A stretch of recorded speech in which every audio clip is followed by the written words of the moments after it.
Hallelujah hallelujah. धन्यवाद प्रभु जी, धन्यवाद यीशु।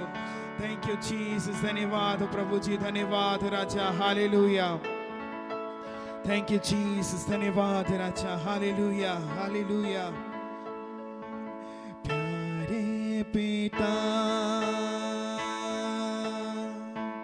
तूने हमसे कितना प्यार किया, हमें पापों से छुड़ाने को अपने बेटे को कुर्बान किया। प्यारे पिता, प्यारे पिता, तूने हमसे कितना प्यार किया, हमें पापों से छुड़ाने को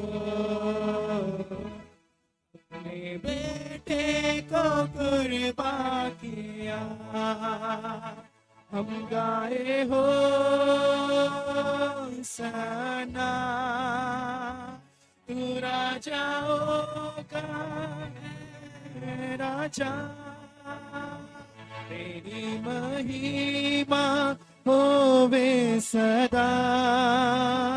तू है प्रभु हमारा खुदा। हम गाए हो सना, तू राजाओं का है राजा, तेरी महिमा होवे सदा।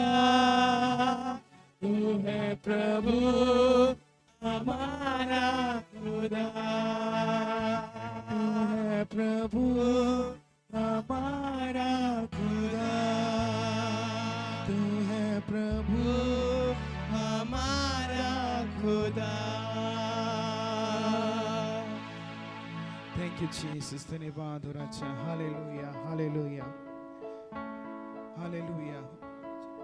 मैं विनती करूंगा भाइयों में से कोई एक प्रार्थना में अगुवाई करने पाए।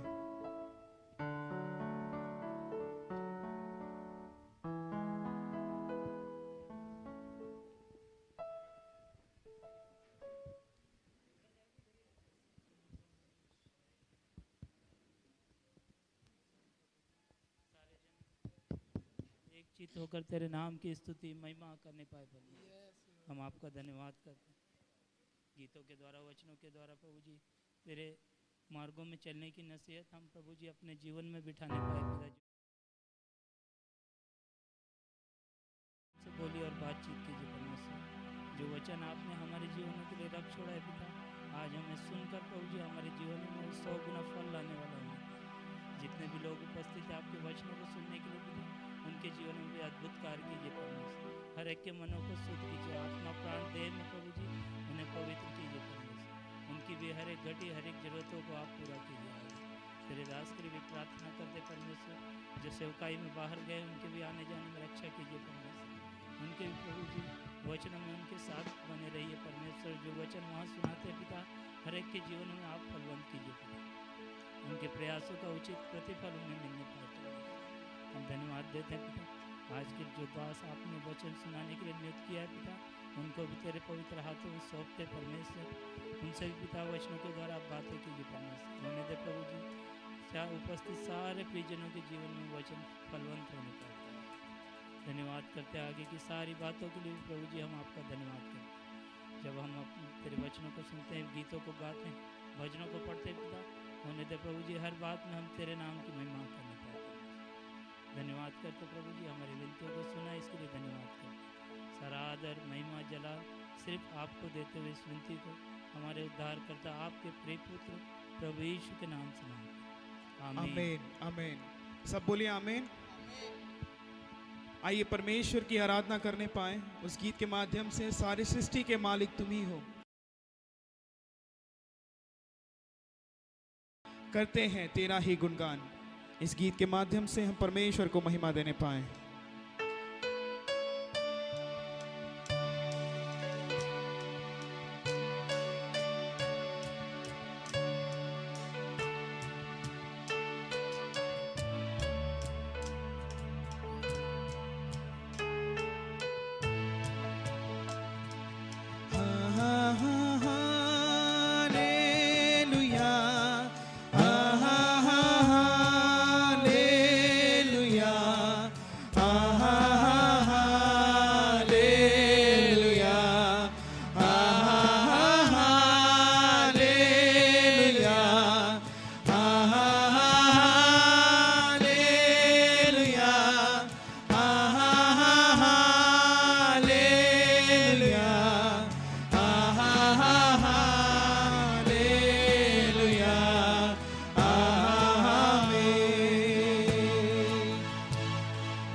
सारी सृष्टि के मालिक तुम ही हो, सारी सृष्टि के रक्षक तुम ही हो। करते हैं तुझको सादर प्रणाम, गाते हैं तेरे ही गुणगान। तुम ही हो, सारी सृष्टि के रक्षक तुम ही हो। करते हैं तुझको सादर प्रणाम, गाते हैं तेरे ही गुणगान। हालेलुया, हालेलुया, हालेलुया, हालेलुया,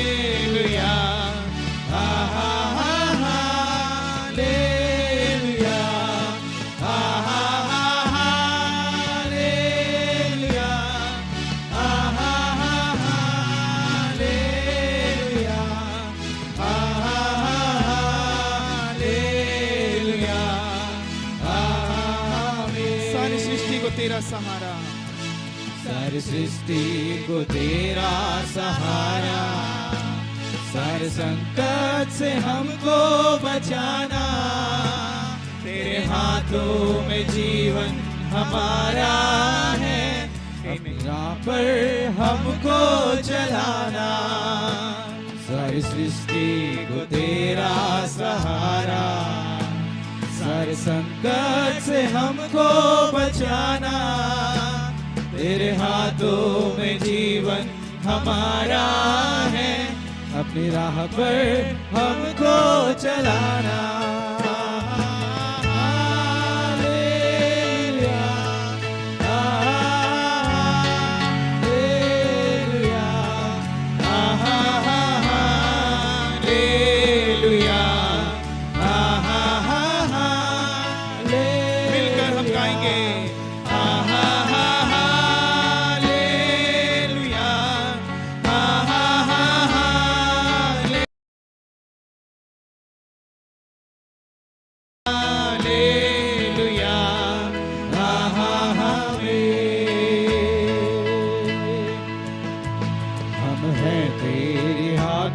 की रचना, हम पर रहे तेरी करुणा।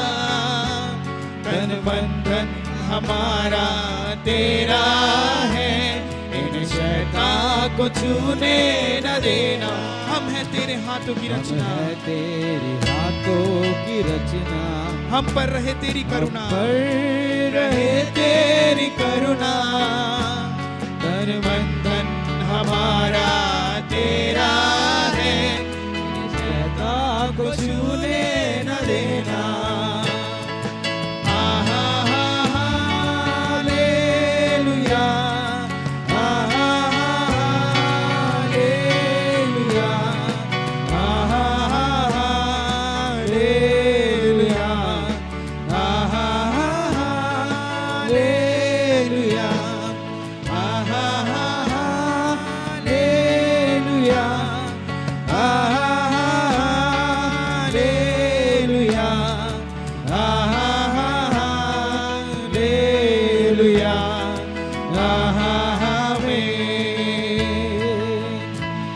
अब दूर नहीं है किनारा, धीरज को हमारे बढ़ाना। जीवन की हमारी इस नैया को भवसागर में खोने न देना। अब दूर नहीं है किनारा, धीरज को हमारे बढ़ाना। जीवन की हमारी इस नैया को भवसागर में खोने न देना। Hallelujah, hallelujah, hallelujah, hallelujah, hallelujah,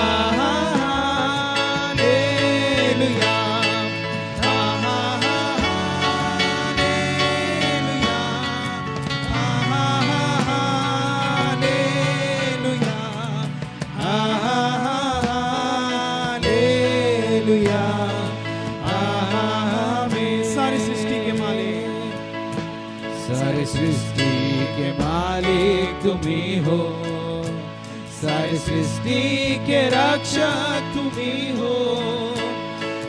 करते हैं तुझको सादर तेरे ही गुणगान। Hallelujah, hallelujah, hallelujah,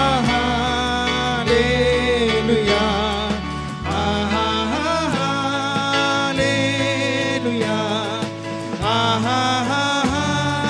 hallelujah, hallelujah, hallelujah, आमीन। Hallelujah, thank you Jesus. आइए एक और गीत गाने पाए परमेश्वर की महिमा में। सारे जग में तेरी प्रशंसा, यीशु ही जीवन, यीशु ही आशा, तू ही सहारा, तू ही भरोसा, संगीत तू ही है भाषा। इस गीत के माध्यम से हम परमेश्वर को महिमा देने पाएंगे।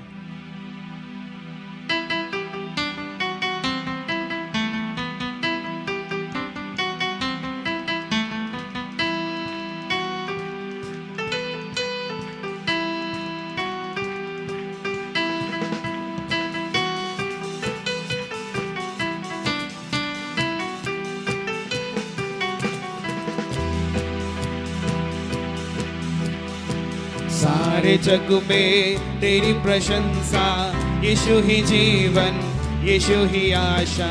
सारे जग में तेरी प्रशंसा, यीशु ही जीवन, यीशु ही आशा। तू ही सहारा, तू ही भरोसा, संगीत तू ही है भाषा। तू ही सहारा, तू ही भरोसा, संगीत तू ही है भाषा।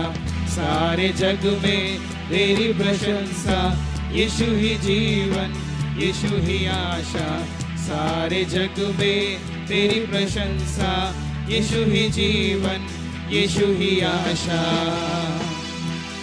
गाऊं मैं गीत तेरे, गाऊं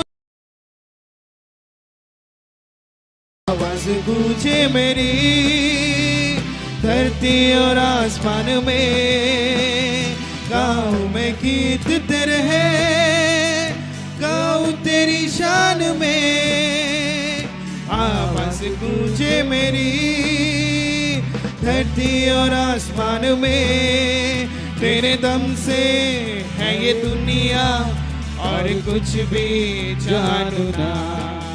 तेरे दम से है ये दुनिया और कुछ भी जानू ना।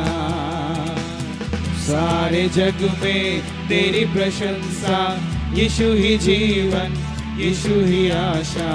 सारे जग में तेरी प्रशंसा, यीशु ही जीवन, यीशु ही आशा। तू ही सहारा, तू ही भरोसा, संगीत तू ही है भाषा। तू ही सहारा, तू ही भरोसा, संगीत तू ही है भाषा। सारे जग में तेरी प्रशंसा, यीशु ही जीवन, यीशु ही आशा। सारे जग में तेरी प्रशंसा, यीशु ही जीवन, यीशु ही आशा।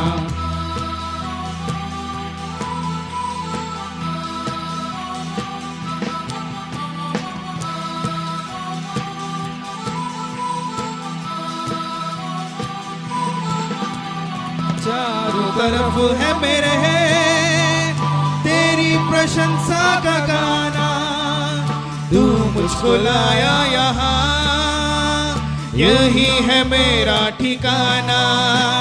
चारों तरफ है मेरे तेरी प्रशंसा का गाना। तू मुझको लाया यहाँ, यही है मेरा ठिकाना। यीशु तेरे वचनों से भी भर जाए जीवन मेरा।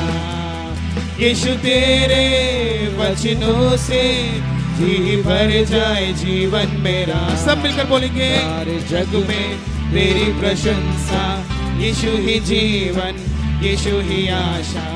सारे जग में तेरी प्रशंसा, यीशु ही जीवन, यीशु ही आशा। तू ही सहारा, तू ही भरोसा, संगीत तू ही है भाषा। तू ही सहारा, तू ही भरोसा, संगीत तू ही है भाषा। सारे जग में तेरी प्रशंसा, यीशु ही जीवन, यीशु ही आशा। सारे जग में तेरी प्रशंसा, यीशु ही जीवन, यीशु ही आशा। ऐ मसीह तेरे बिना जिंदगी है न कोई खुशी। यीशु मसीह तेरे बिना जिंदगी है न कोई खुशी। तू वहाँ मेरे दिल में समा जा, तेरे बिना जिंदगी है सुनी। ऐ मसीह तेरे बिना जिंदगी है न कोई खुशी। ओ यीशु मसीह तेरे बिना जिंदगी है न कोई खुशी।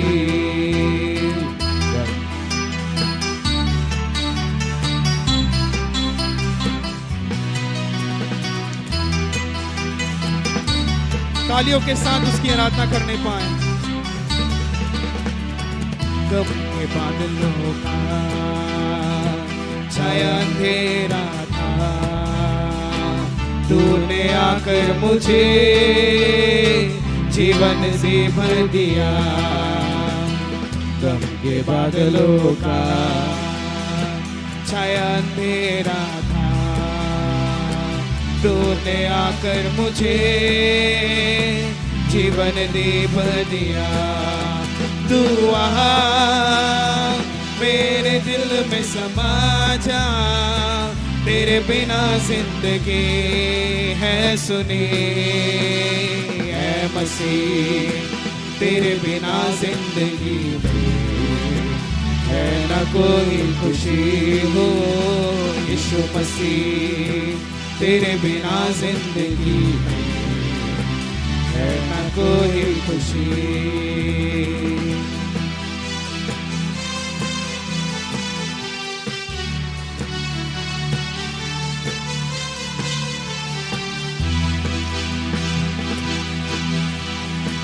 जीवन की राहों पर मैं चल पाऊं, दे सहारा मुझे, तेरे संग जाऊं। जीवन की राहों पर ना मैं चल पाऊं,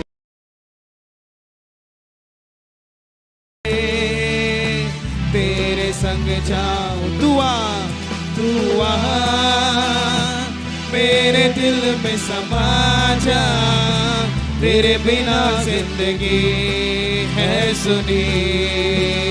ऐ मसीह तेरे बिना जिंदगी है न कोई खुशी। यीशु मसीह तेरे बिना जिंदगी है न कोई खुशी, है न कोई खुशी। हालेलुया, जोरदार तालियां उस यीशु के लिए। यीशु मसीह के बिना जिंदगी में कोई खुशी नहीं है, मानते हैं? आइए उसकी आराधना करते रहने पाए। एक और गीत को गाएंगे हम।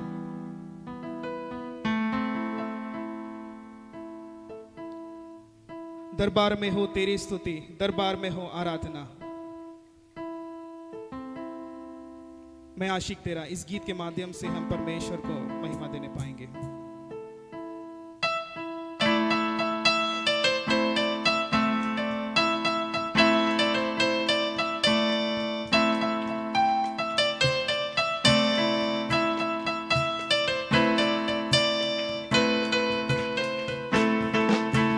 दरबार में हो तेरी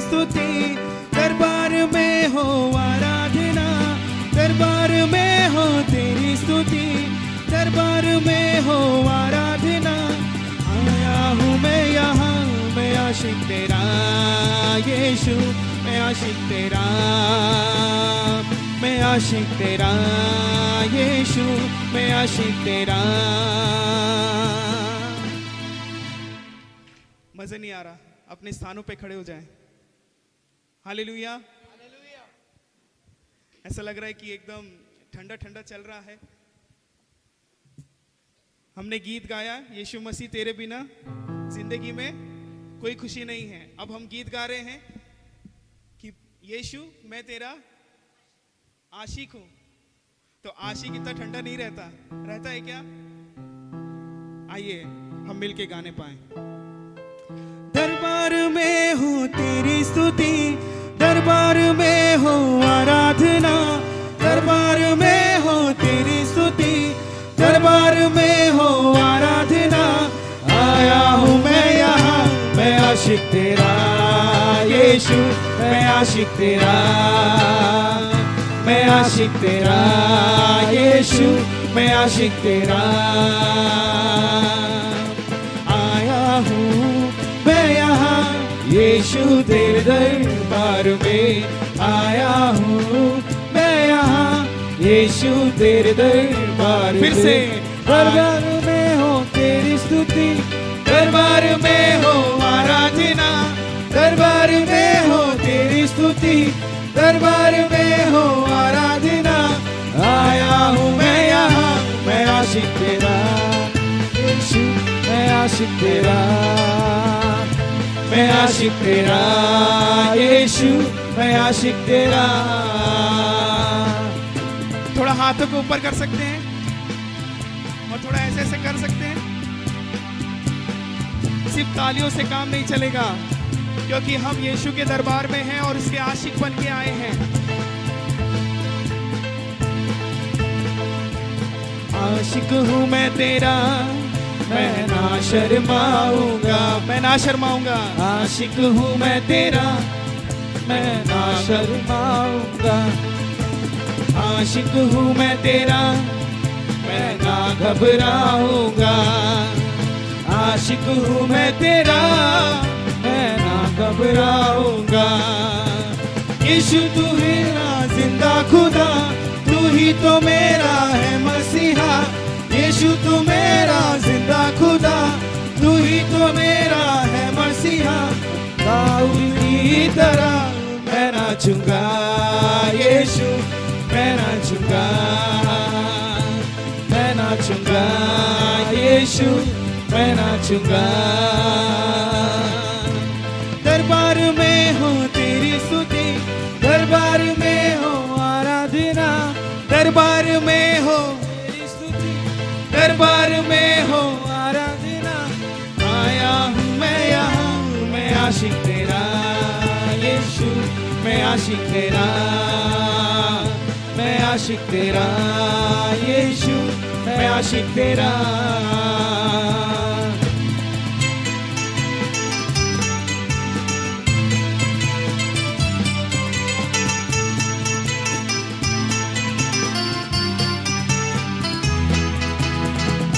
तो मैं यीशु कुछ ऐसा गाऊंगा, होने दे। आज तो मैं यीशु कुछ ऐसा नाचूंगा। आज तो मैं यीशु कुछ ऐसा गाऊंगा। आज तो मैं यीशु कुछ ऐसा नाचूंगा। क्यों नाचूंगा? शांति का राजा तू बादशाह, मौत को तूने हरा दिया। शांति का राजा तू बादशाह, मौत को तूने हरा दिया। यीशु मैं झूमूंगा, मैं झूमूंगा यीशु, मैं झूमूंगा। आया हूँ मैं यहाँ यीशु तेरे दरबार में।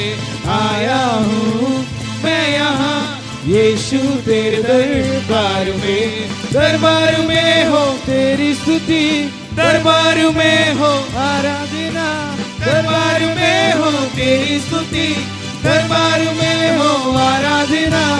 आया हूँ मैं यहाँ, मैं आशिक तेरा यीशु, मैं आशिक तेरा, मैं आशिक तेरा यीशु, मैं आशिक तेरा, मैं आशिक तेरा यीशु, मैं आशिक तेरा, मैं आशिक तेरा यीशु, मैं आशिक तेरा।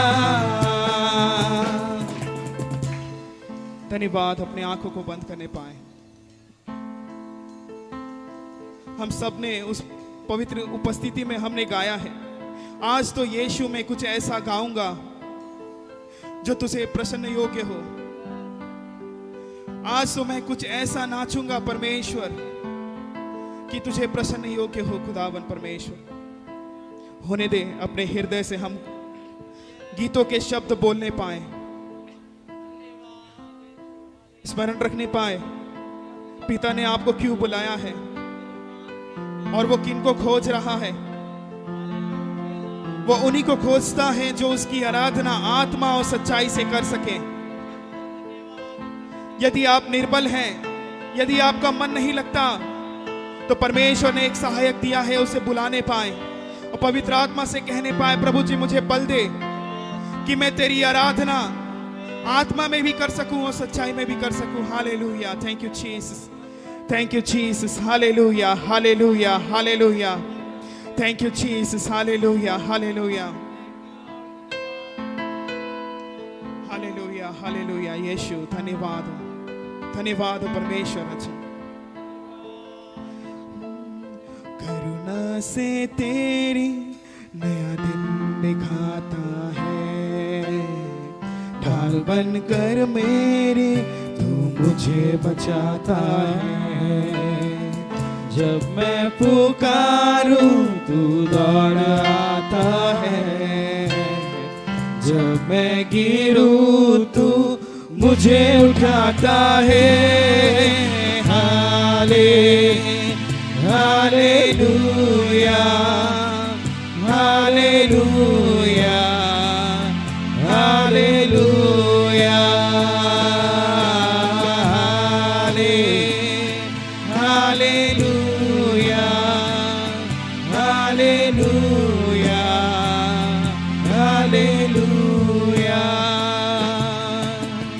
हो तेरी स्तुति और आराधना करता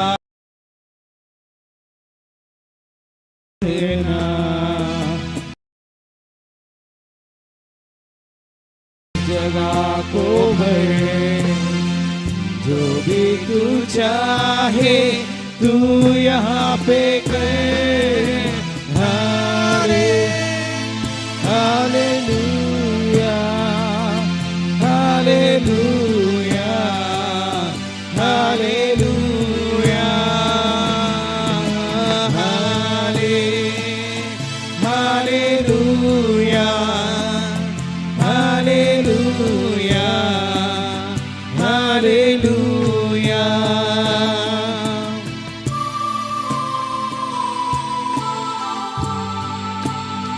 उससे अपने हृदय की बात बोलने पाए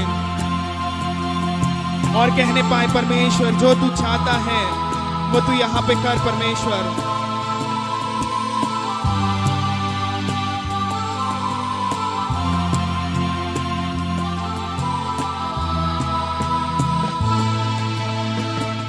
सारे जहां में तुझसा नहीं कोई, तुझको छोड़ कोई प्रभु है नहीं।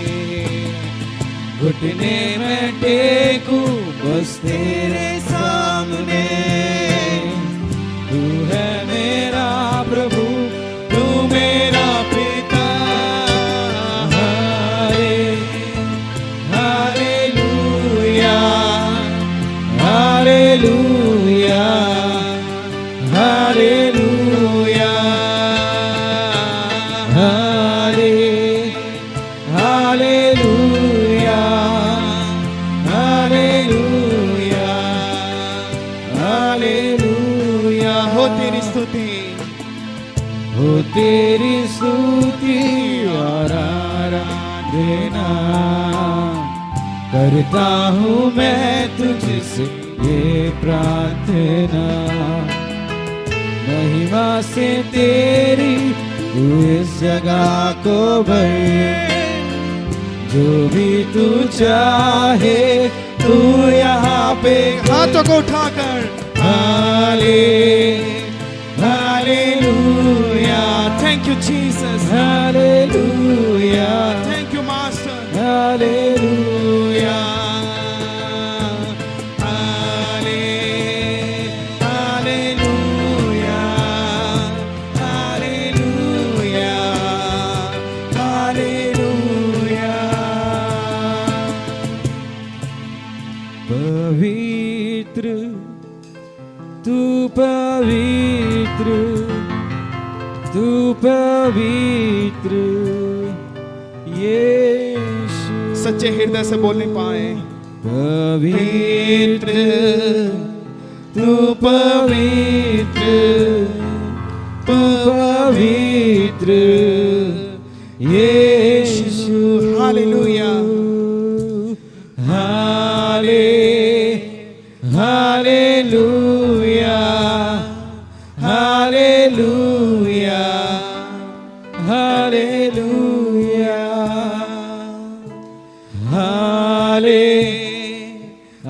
Hallelujah, hallelujah, hallelujah. सचमुच में वो पिता भला है और वो पिता प्रतिदिन हमें करुणा से भरता है। हालेलुया, और जो उसकी करुणा सदा की ठहरी रहती है। Hallelujah, thank you Jesus. आइए जब हम अंतिम आराधना का गीत गाते हैं, होने दें पुत्र आप बन जाएं और पिता से वो बोलने पाए, ना तंड्री नीवे ना దేవుడు నీవే। हालेलुया जीसस, धन्यवाद राजा, थैंक यू जीसस।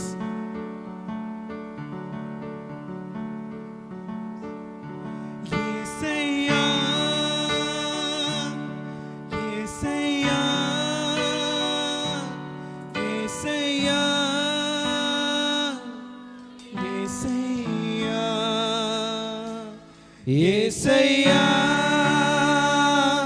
యేసయ్యా, యేసయ్యా, యేసయ్యా, యేసయ్యా, बोलने पाए యేసయ్యా, యేసయ్యా, యేసయ్యా, యేసయ్యా, యేసయ్యా, యేసయ్యా, యేసయ్యా। నా తండ్రి నీవే, నా దేవుడవు నీవే, నా తండ్రి నీవే, నీవే, నా తండ్రి నీవే, నా దేవుడవు నీవే, నా తండ్రి నీవే, నీవే। యేసయ్యా, యేసయ్యా, యేసయ్యా, యేసయ్యా, యేసయ్యా, యేసయ్యా, యేసయ్యా, యేసయ్యా।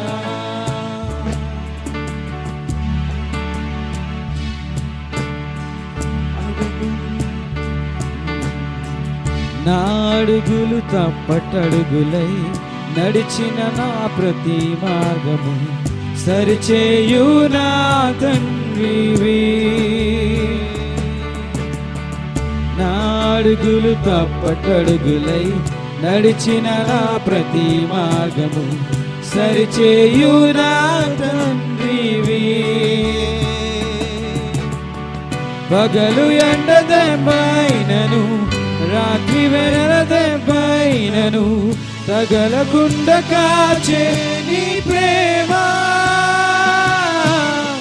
పగలు ఎండ దెబ్బైనను రాత్రి వెన్నెలదే పైనను తగలకుండా కాచే నీ ప్రేమ యేసయ్యా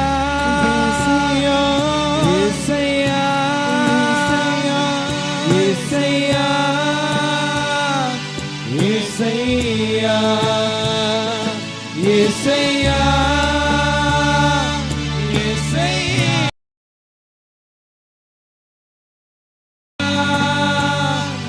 యేసయ్యా నా తండ్రి నీవే నా దేవుడవు నీవే నా తండ్రి నీవే నీవే నా తండ్రి నీవే నా దేవుడవు నీవే నా తండ్రి నీవే నీవే.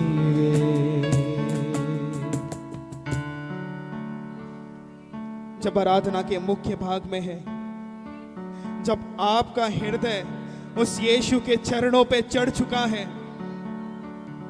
बोलने पाए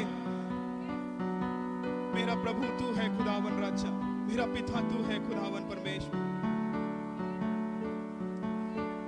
हम सब मिलकर मधुर स्वर से पूरी कलीसिया जो ये दुल्हन है अपने दूल्हे को बड़े प्यार से बोलने पाएगी। जब आप बोलेंगे तो अपने आंखों के सामने अपने दूल्हे को देखने पाए, कोई बड़ा नहीं कोई छोटा नहीं, परंतु एक दुल्हन बनकर हम उसे बोलने पाएंगे ना तंड्री नीवे ना దేవుడువు నీవే నా తండ్రి నీవే నా దేవుడవు నీవే నా తండ్రి నీవే నీవే నా తండ్రి నీవే నా దేవుడవు నీవే నా తండ్రి నీవే నీవే యేసయ్యా యేసయ్యా యేసయ్యా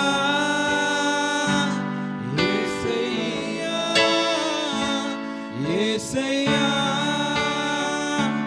యేసయ్యా యేసయ్యా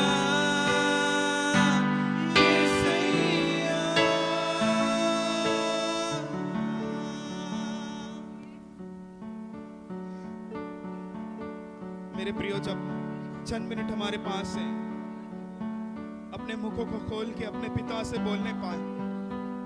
हो सकता है आप अपने परिवार में बड़े हो सकता है आप जेठे हो, परंतु पिता के सामने, उस स्वर्गीय पिता के सामने आज भी आप बच्चे हैं, और जो कुछ आप बोलेंगे आपका पिता करेगा।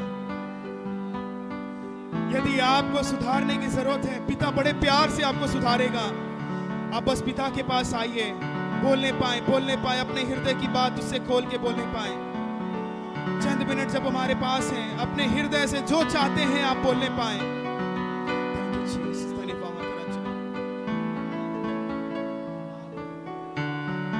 यीशु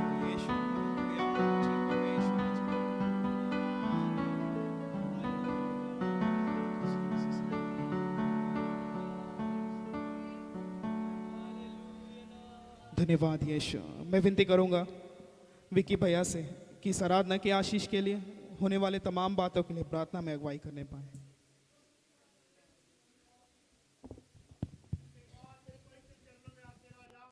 प्यारे पिता परमेश्वर, हम मर मिटने की प्रभु जी, ये तेरी माँ करुणा का दया है प्यारे प्रभु जी।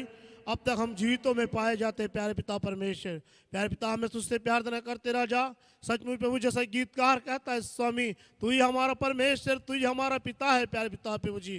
प्यारे पिता परमेश्वर, हमारा आराधना के मध्य में हमारे बीच में तू रहा, तो धन्यवाद देते स्वामी। प्यारे पिता परमेश्वर, सचमुच प्यारे पिता परमेश्वर, अब तक तेरे दया तेरी करुणा प्रभु जी हमारे लोगों के ऊपर बना रहा, तेरे धन्यवाद देते स्वामी।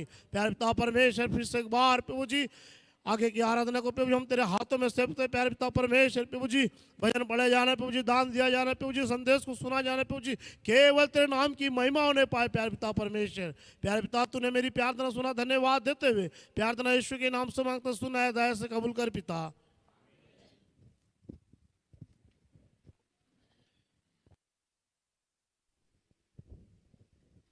इसी प्रकार आप खड़े रहें।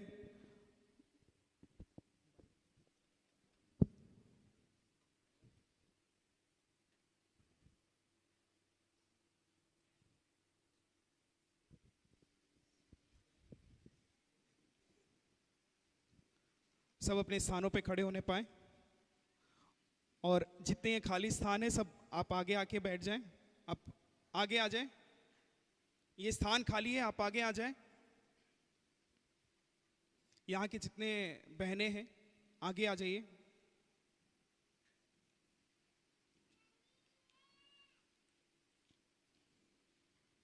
बहनें आगे आ जाइए, खाली स्थान है उसको भर दीजिए।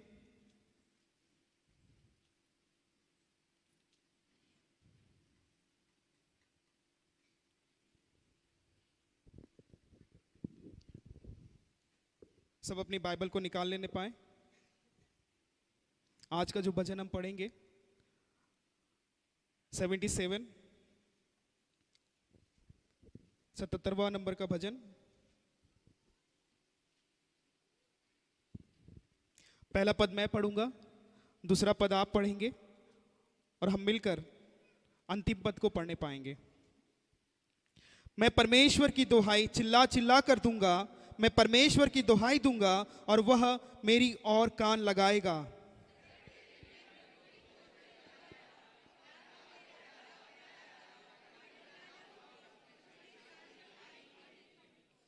मैं परमेश्वर का स्मरण कर करके कराहता हूं, मैं चिंता करते करते मूर्छित हो चला हूं।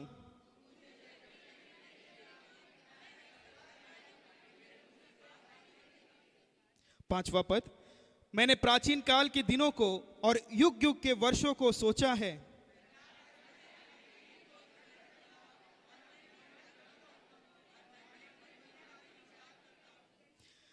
क्या प्रभु युग युग के लिए छोड़ देगा और फिर कभी प्रसन्न ना होगा?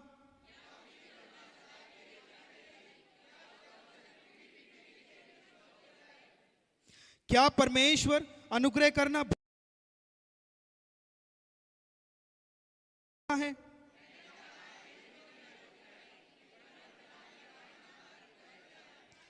11वां पद, मैं यहाँ के बड़े कामों की चर्चा करूंगा, निश्चय मैं तेरे प्राचीन का वाले अद्भुत कामों का स्मरण करूंगा।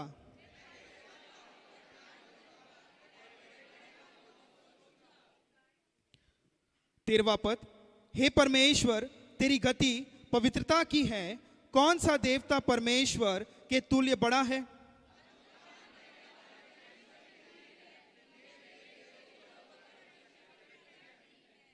तूने अपने भुज बल से अपनी प्रजा याकूब और यूसुफ के वंश को छुड़ा लिया है।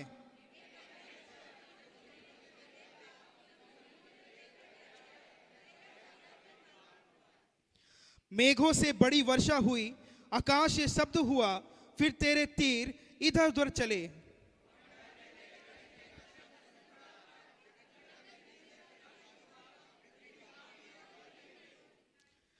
तेरा मार्ग समुद्र में है और तेरा रास्ता गहरे जल में हुआ और तेरे पांवों के चिन्ह मालूम नहीं होते। आइए मिलकर हम अंतिम पद पढ़ने पाएं। तूने मूसा और हारून के द्वारा अपनी प्रजा की अगुवाई भेड़ों की सी की। आमीन। आइए अपने स्थानों पर बैठ जाएं। इस भजन के द्वारा परमेश्वर हमें आशीष देने पाए। ये समय रहेगा कि हम अपनी भेंटें और दान परमेश्वर की उपस्थिति में चढ़ाने पाएंगे। मैं विनती करूंगा पैटतली अंकल से कि वो दान के गाने के लिए सहायता करने पाए।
सूचनाओं को ध्यान से सुनने पाएंगे। 6वें तारीख को 6 नवंबर को प्रभु की मेज रहेगी, आप तैयारी के साथ आने पाएं। और 20 नवंबर को कितने लोग परमेश्वर का धन्यवाद देना चाहते हैं? 20 नवंबर को वो तैयार होके आएंगे। एक अच्छा जो भी आपने पाया है, आपके पोजीशन में जो भी आपने पाया है, पवित्र आत्मा आपको जैसे अगुवाई करे, आप परमेश्वर का धन्यवाद देने पाएंगे। 20 तारीख को धन्यवादी रविवार रहेगा। और ब्रदर्स की मीटिंग चल रही है, विभिन्न क्षेत्रों पे अलग अलग ग्रुप्स में चल रही है। यदि आप उस क्षेत्र में आते हैं तो पास्टर साहब से संपर्क करके आप अपने को उस ग्रुप में जुड़ाएं और निश्चय उस ग्रुप में और जो भी गतिविधि होती है उस ग्रुप में भाग लेने पाएं। कुछ प्रार्थना विनती हमारे मध्य पे है। ऑनलाइन हमें प्रार्थना विनती प्राप्त हुई है। बहन श्वेता के लिए उनके पिता के लिए प्रार्थना करने पाएं जिनका एक्सीडेंट हुआ है। इस प्रकार से उस ऑनलाइन में लिखा हुआ था कि उनके पिता के लिए आप प्रार्थना करने पाएं। और सूचना मिली है कि जो जोना भैया है, उनका ऑपरेशन होना था पर कुछ कारणवश उन्हें डिस्चार्ज दिया गया है। जो भी उनका ऑपरेशन का कार्य है वो आगे सोच विचार करके किया जाएगा। आप उन भाई के लिए, उस परिवार के लिए भी प्रार्थना करने पाएं और बहन अंजू के लिए प्रार्थना करने पाएं स्वास्थ्य के लिए, और वीणा के लिए प्रार्थना करने पाएं उनके शरीर की चंगाई के लिए। इन सारी प्रार्थना विनती के लिए मैं विनती करूंगा जॉर्ज अंकल से, और जो सूचना है और कलीसिया के लिए वो प्रार्थना करने पाएं और सुने जाने वाले वचन के लिए भी। जो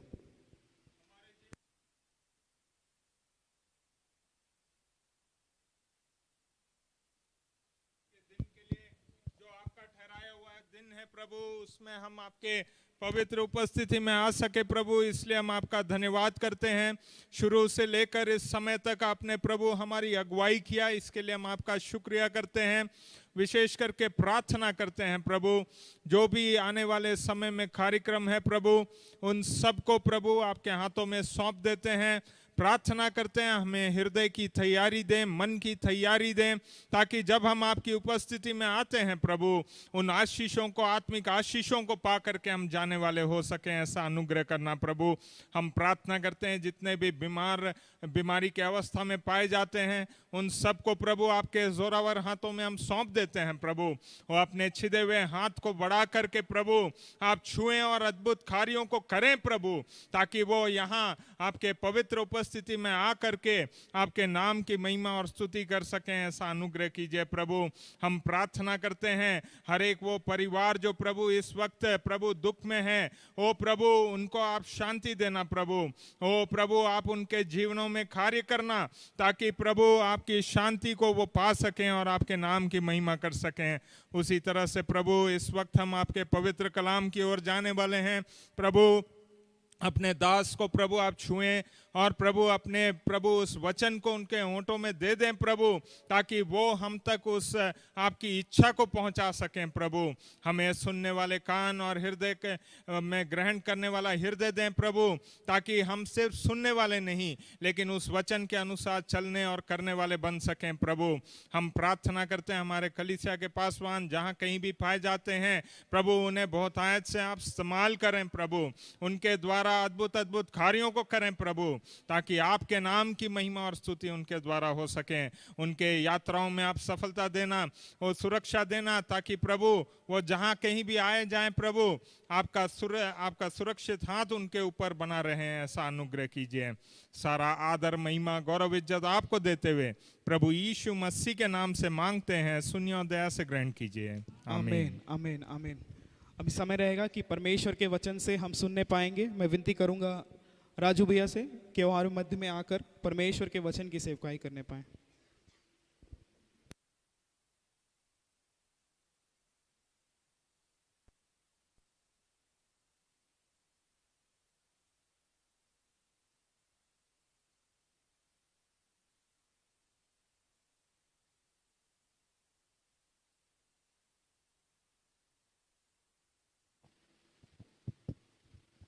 प्रभु यीशु मसीह के नाम में आप सबको जय मसीह की। मैं परमेश्वर का धन्यवाद देता हूं कि परमेश्वर ने हम सबको एक और मौका दिया कि हम परमेश्वर के भवन में आ सकें। परमेश्वर की आराधना कर सकें और गीतों को गाया। अब वचन की बारी है। मैं कलीसिया के पासवान साहब का भी मैं धन्यवाद देना चाहता हूं कि परमेश्वर उनके द्वारा मुझे हमेशा मौका देता रहता है।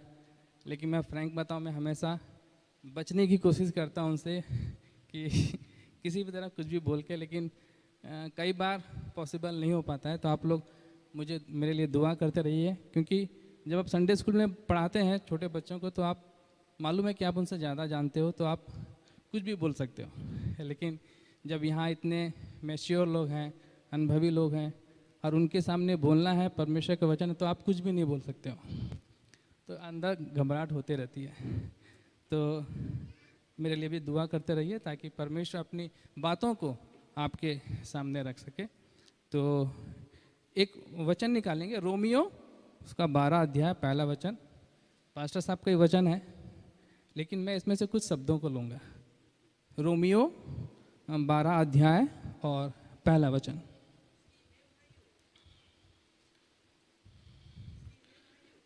मैं तुमसे परमेश्वर की दया स्मरण दिलाकर विनती करता हूँ कि अपने शरीरों को जीवित और पवित्र और परमेश्वर को भावता हुआ बलिदान करके चढ़ाओ, यही तुम्हारी आत्मिक सेवा है। परमेश्वर की दया, ये जो पुस्तक है पौलुस ने लिखा है, और पौलुस की इच्छा है, पौलुस चाहता है कि, और परमेश्वर की दया स्मरण दिला के विनती कर रहा है, वो रिक्वेस्ट कर रहा है कि तुम परमेश्वर को भावता हुआ, परमेश्वर को जैसा पसंद है बिल्कुल वैसा, एज इट इज, परमेश्वर की इच्छा के अनुसार हम चाहते हैं, हम उसके अनुसार जीवन जिए, और ये पौलुस की इच्छा है। तो पौलुस की इच्छा है कि हम परमेश्वर को भावता हुआ जीवित बलिदान चढ़ाएं। तो पौलुस ये क्यों चाहता है, जब हमको करना है तो उसके पीछे एक सवाल भी है कि क्यों करना है। तो आज हम कोशिश करेंगे उस क्यों का आंसर खोजने की। मैंने कुछ ट्राई किया है कि क्यों करना है। करना तो है, ज़रूरी है, मैंडेटरी है, लेकिन क्यों करना है आज हम वो देखने की कोशिश करेंगे। तो सबसे पहले मैं आपके सामने एक छोटा सा कहानी बताता हूँ, ध्यान से सुनिएगा, फिर हम आगे वचन की ओर चलेंगे। एक समुद्र के किनारे एक दादाजी इवनिंग वॉक कर रहे थे, समुद्र तट के किनारे, और वो जो समुद्र तट था पूरा स्टारफिश से भरा हुआ था। समुद्री मच्छी, स्टारफिश से भरा हुआ था पूरे तट के किनारे में। और जब दादाजी वॉक करते हुए जा रहे थे तो सामने देखिए एक लड़का है, छोटा सा, कुछ एक्टिविटी कर रहा है, कुछ काम कर रहा था वो। तो उसको ध्यान से देखने लगे कि क्या कर रहा है। जब ध्यान दिया तो समझ में आया कि वो लड़का जो है उन स्टारफिश को जो ज़मीन में तट में पड़े हुए हैं उनको एक एक करके उठा रहा है और बड़ी ताकत से समुद्र के अंदर लहरों के आगे फेंक रहा है। फिर दादाजी से रहा नहीं गया कि उनकी उत्सुकता बढ़ने लगी कि वो क्या कर रहा है, इसके पीछे क्या उद्देश्य है, क्या पर्पस है। तो वो जाके बच्चे से पूछे कि बेटा तुम ये क्या कर रहे हो। तो वो अपना काम करता ही रहा। फिर बोला कि दादाजी ये जो स्टारफिश है ना, जब समुद्र के बहाव आता है, तेज से बहाव आता है, तो ये बह के जो है तट में आ जाते हैं, किनारे में आ जाते हैं, लेकिन फिर वापस नहीं जा पाते और ये ऐसे ही रह जाते हैं और फिर मर जाते हैं। तो मैं कोशिश कर रहा हूँ कि एक एक स्टारफिश को उठाऊं और वापस उनको पानी के अंदर मैं फेंकूं ताकि उनको दोबारा नया जीवन मिले। तो दादाजी हंसे और उनसे बोले बच्चे से कि तुमको मालूम है कि इस पूरी दुनिया में कितने सारे समुद्र तट हैं और हर समुद्र के किनारे तुमको ऐसे ही स्टारफिश पड़े हुए मिलेंगे।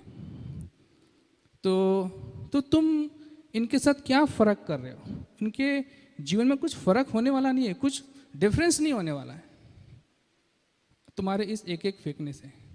लाखों लोग, करोड़ों लोग जहाँ मरे पड़े हैं, वहाँ तुम एक और दो को तुम फेंक रहे हो तो क्या फ़र्क पड़ेगा। तो अब बच्चा हंसा, लेकिन वह एक और स्टारफिश उठाया, अपने हाथ में लिया, बोला दादाजी आप सही बोल रहे हो कि इतने सारे स्टारफिश यहाँ पड़े हुए हैं और उनके जीवन में कुछ फ़र्क पड़ेगा नहीं, लेकिन ये जो स्टारफिश मैंने अपने हाथ में उठाया ना, और उठा के फेंकता अंदर वापस, बोलता है इसके जीवन में ज़रूर फर्क पड़ेगा। बाकी तो मरे हैं, लेकिन ये इसको दोबारा जीवन मिलेगा। और दादाजी को उसकी बात बहुत अच्छी लगती है, और वो भी उसके साथ उसकी हेल्प करने लगते हैं। तो हमारा जीवन भी ऐसा ही था। हम भी संसार में थे, समुद्र तट में पड़े हुए थे, ऐसे ही पड़े हुए थे, और लेकिन परमेश्वर से देखा नहीं गया कि हम यूं ही समस्याओं के बहाव में, प्रॉब्लम्स के बहाव में, अलग अलग इश्यूज के बहाव में, संसार के इच्छाओं में, अभिलाषाओं में पड़ के हम यूं ही समुद्र तट में पड़े रह जाएं। उसने अपने इकलौते बेटों को भेजा, प्रभु यीशु मसीह को, कि वो इस पृथ्वी पे आए, तट के किनारे आए, और अपने हाथों से एक एक जो यहाँ बैठे हैं, जितने भी हैं, जिन्होंने प्रभु यीशु मसीह को अपना उद्धार करता मान के ग्रहण किया, अपने हाथों से उठाया, अपने लहू से धोया और परमेश्वर के सामने खड़ा कर दिया, ताकि हमें दोबारा जीवन मिल सके। जिस तरह से उस स्टारफिश को वो लड़का चाह रहा था, उसके अंदर एक इच्छा थी कि इनको मैं नया जीवन दूं, ये इस तरह ना मर जाएं, इस तरह ना इनका जीवन खराब हो जाए, इनका और जीवन है, जी सकते हैं, लेकिन वो खुद कुछ नहीं कर पा रहे हैं, तो उसके लिए किसी को कुछ मेहनत करना पड़ेगा। तो वो मैं कर रहा हूँ। तो परमेश्वर ने भी हमारे लिए वो स्टारफिश की तरह यूं नहीं छोड़ दिया, बहुत बड़ी कीमत चुकाई है, बहुत बड़ा बलिदान किया है। तो हमें वो समझना पड़ेगा। इसलिए तो पौलुस बोलता है, परमेश्वर की दया स्मरण दिला के तुमसे विनती करता हूँ। पौलुस का जीवन भी ऐसा ही था, हम आगे देखेंगे। तो मेरे साथ वचन निकालेंगे, लय व्यवस्था की पुस्तक, उसका अध्याय 20 और वचन 26। लय व्यवस्था की पुस्तक अध्याय 20 और वचन 26। तुम मेरे लिए पवित्र बने रहना, क्योंकि मैं यहोवा स्वयं पवित्र हूँ, और मैंने तुमको और देशों के लोगों को इसलिए अलग किया है कि तुम निरंतर मेरे ही बने रहो। हाँ, तो यहाँ पे लिखा हुआ है, परमेश्वर चाहता है कि तुम मेरे लिए पवित्र बने रहो। यीशु मसीह ने एक बार आपको उठा के, समुद्र तट से उठा के परमेश्वर के सामने भेज दिया। परमेश्वर पवित्र है, इसलिए वो चाहता है कि हम भी पवित्र रहें। और यीशु मसीह ने अपने लहू के द्वारा हमें धोया, शुद्ध किया और पवित्र किया, और परमेश्वर के सामने दोबारा जीवन देने के लिए खड़ा कर दिया। और लिखा है कि मैंने तुमको और देशों के लोगों से इसलिए अलग किया है। उसने हमें सेलेक्ट किया है। कोई इंग्लिश में भी अगर पढ़ दें ये वचन,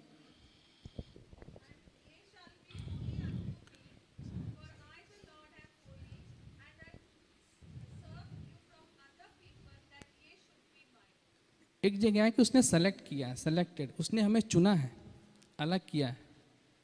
तो हम अलग किए हुए लोग हैं, हम पवित्र किए हुए लोग हैं, हम परमेश्वर के लोग हैं। और परमेश्वर की इच्छा यही है कि हम पवित्र बने रहें, लेकिन हम शायद भटक गए, वापस समस्याओं के बहाव में आके, प्रॉब्लम्स में, अलग अलग इश्यूज हैं, हम तट में आ गए, पड़े रह गए। तभी तो पौलुस बोलता है कि भाई परमेश्वर की दया मैं तुमको स्मरण दिला के कहता हूँ कि तुम परमेश्वर को भावता हुआ जीवन बिताना है। और क्यों बिताना है, उसका पहला पॉइंट है कि परमेश्वर ने हमें संसार से चुन चुन कर अलग किया है। लिखा लेंगे यूहन्ना उसका 15 अध्याय और 19वां वचन। यूहन्ना 15 अध्याय और 19 वचन। यदि तुम संसार के होते तो संसार अपनों से प्रेम रखता, परंतु इस कारण कि तुम संसार के नहीं वरन मैंने तुम्हें संसार से चुन लिया है, इसलिए संसार तुमसे बैर रखता है। संसार के नहीं वरन मैंने तुमको संसार में से चुन लिया है। तट के किनारे जो स्टारफिश पड़े हुए थे ना, उनको चुना उस लड़के ने और अलग किया। उसी तरह परमेश्वर ने प्रभु यीशु मसीह के द्वारा हमें भी चुना है। हम यूं ही ऐसे नहीं आ गए। आप देखेंगे संसार में करोड़ों लोग हैं, इंडिया की आबादी, वर्ल्ड की आबादी करोड़ों में है, लेकिन हम अपने अगर भिलाई के आसपास भी देखेंगे, इस जगह में इतने लोग हैं। तो ये लोग चुने हुए लोग हैं, सेलेक्टेड हैं। आप मार्केट जाते हैं कोई सब्जी खरीदने, प्याज खरीदने, आलू खरीदने, कपड़े खरीदने, राशन का ग्रोसरी सामान लेने, आप वहाँ चुनते हो जो बेस्ट है ना, आप उसको उठाते हो। टमाटर तो बहुत पड़ा रहेगा, लेकिन उसमें से जो खराब है, जिस पे दाग लगा है, जो सुंदर नहीं दिख रहा है, उसको आप नहीं चुनते हो। यीशु मसीह ने हमें चुना है। आप यूं ही ऐसी नहीं आ गए, आपके पीछे एक उद्देश्य है, आपके पीछे पर्पस है परमेश्वर का। तभी तो पौलुस को तकलीफ हो रहा है, दया कर रहा है, परमेश्वर की दया स्मरण दिला रहा है। और परमेश्वर की दया क्या है कि उसने हमें संसार से चुन के अलग किया है। अब आपको वापस संसार में जाना नहीं है। अगर चले भी गए हो तो आपको अपने अंदर की वो जो कमी है उसको आइडेंटिफाई करना है कि किस वजह से मैं वापस संसार में चले गया। अरे यीशु मसीह के बलिदान को मैंने यूं ही वेस्ट कर दिया।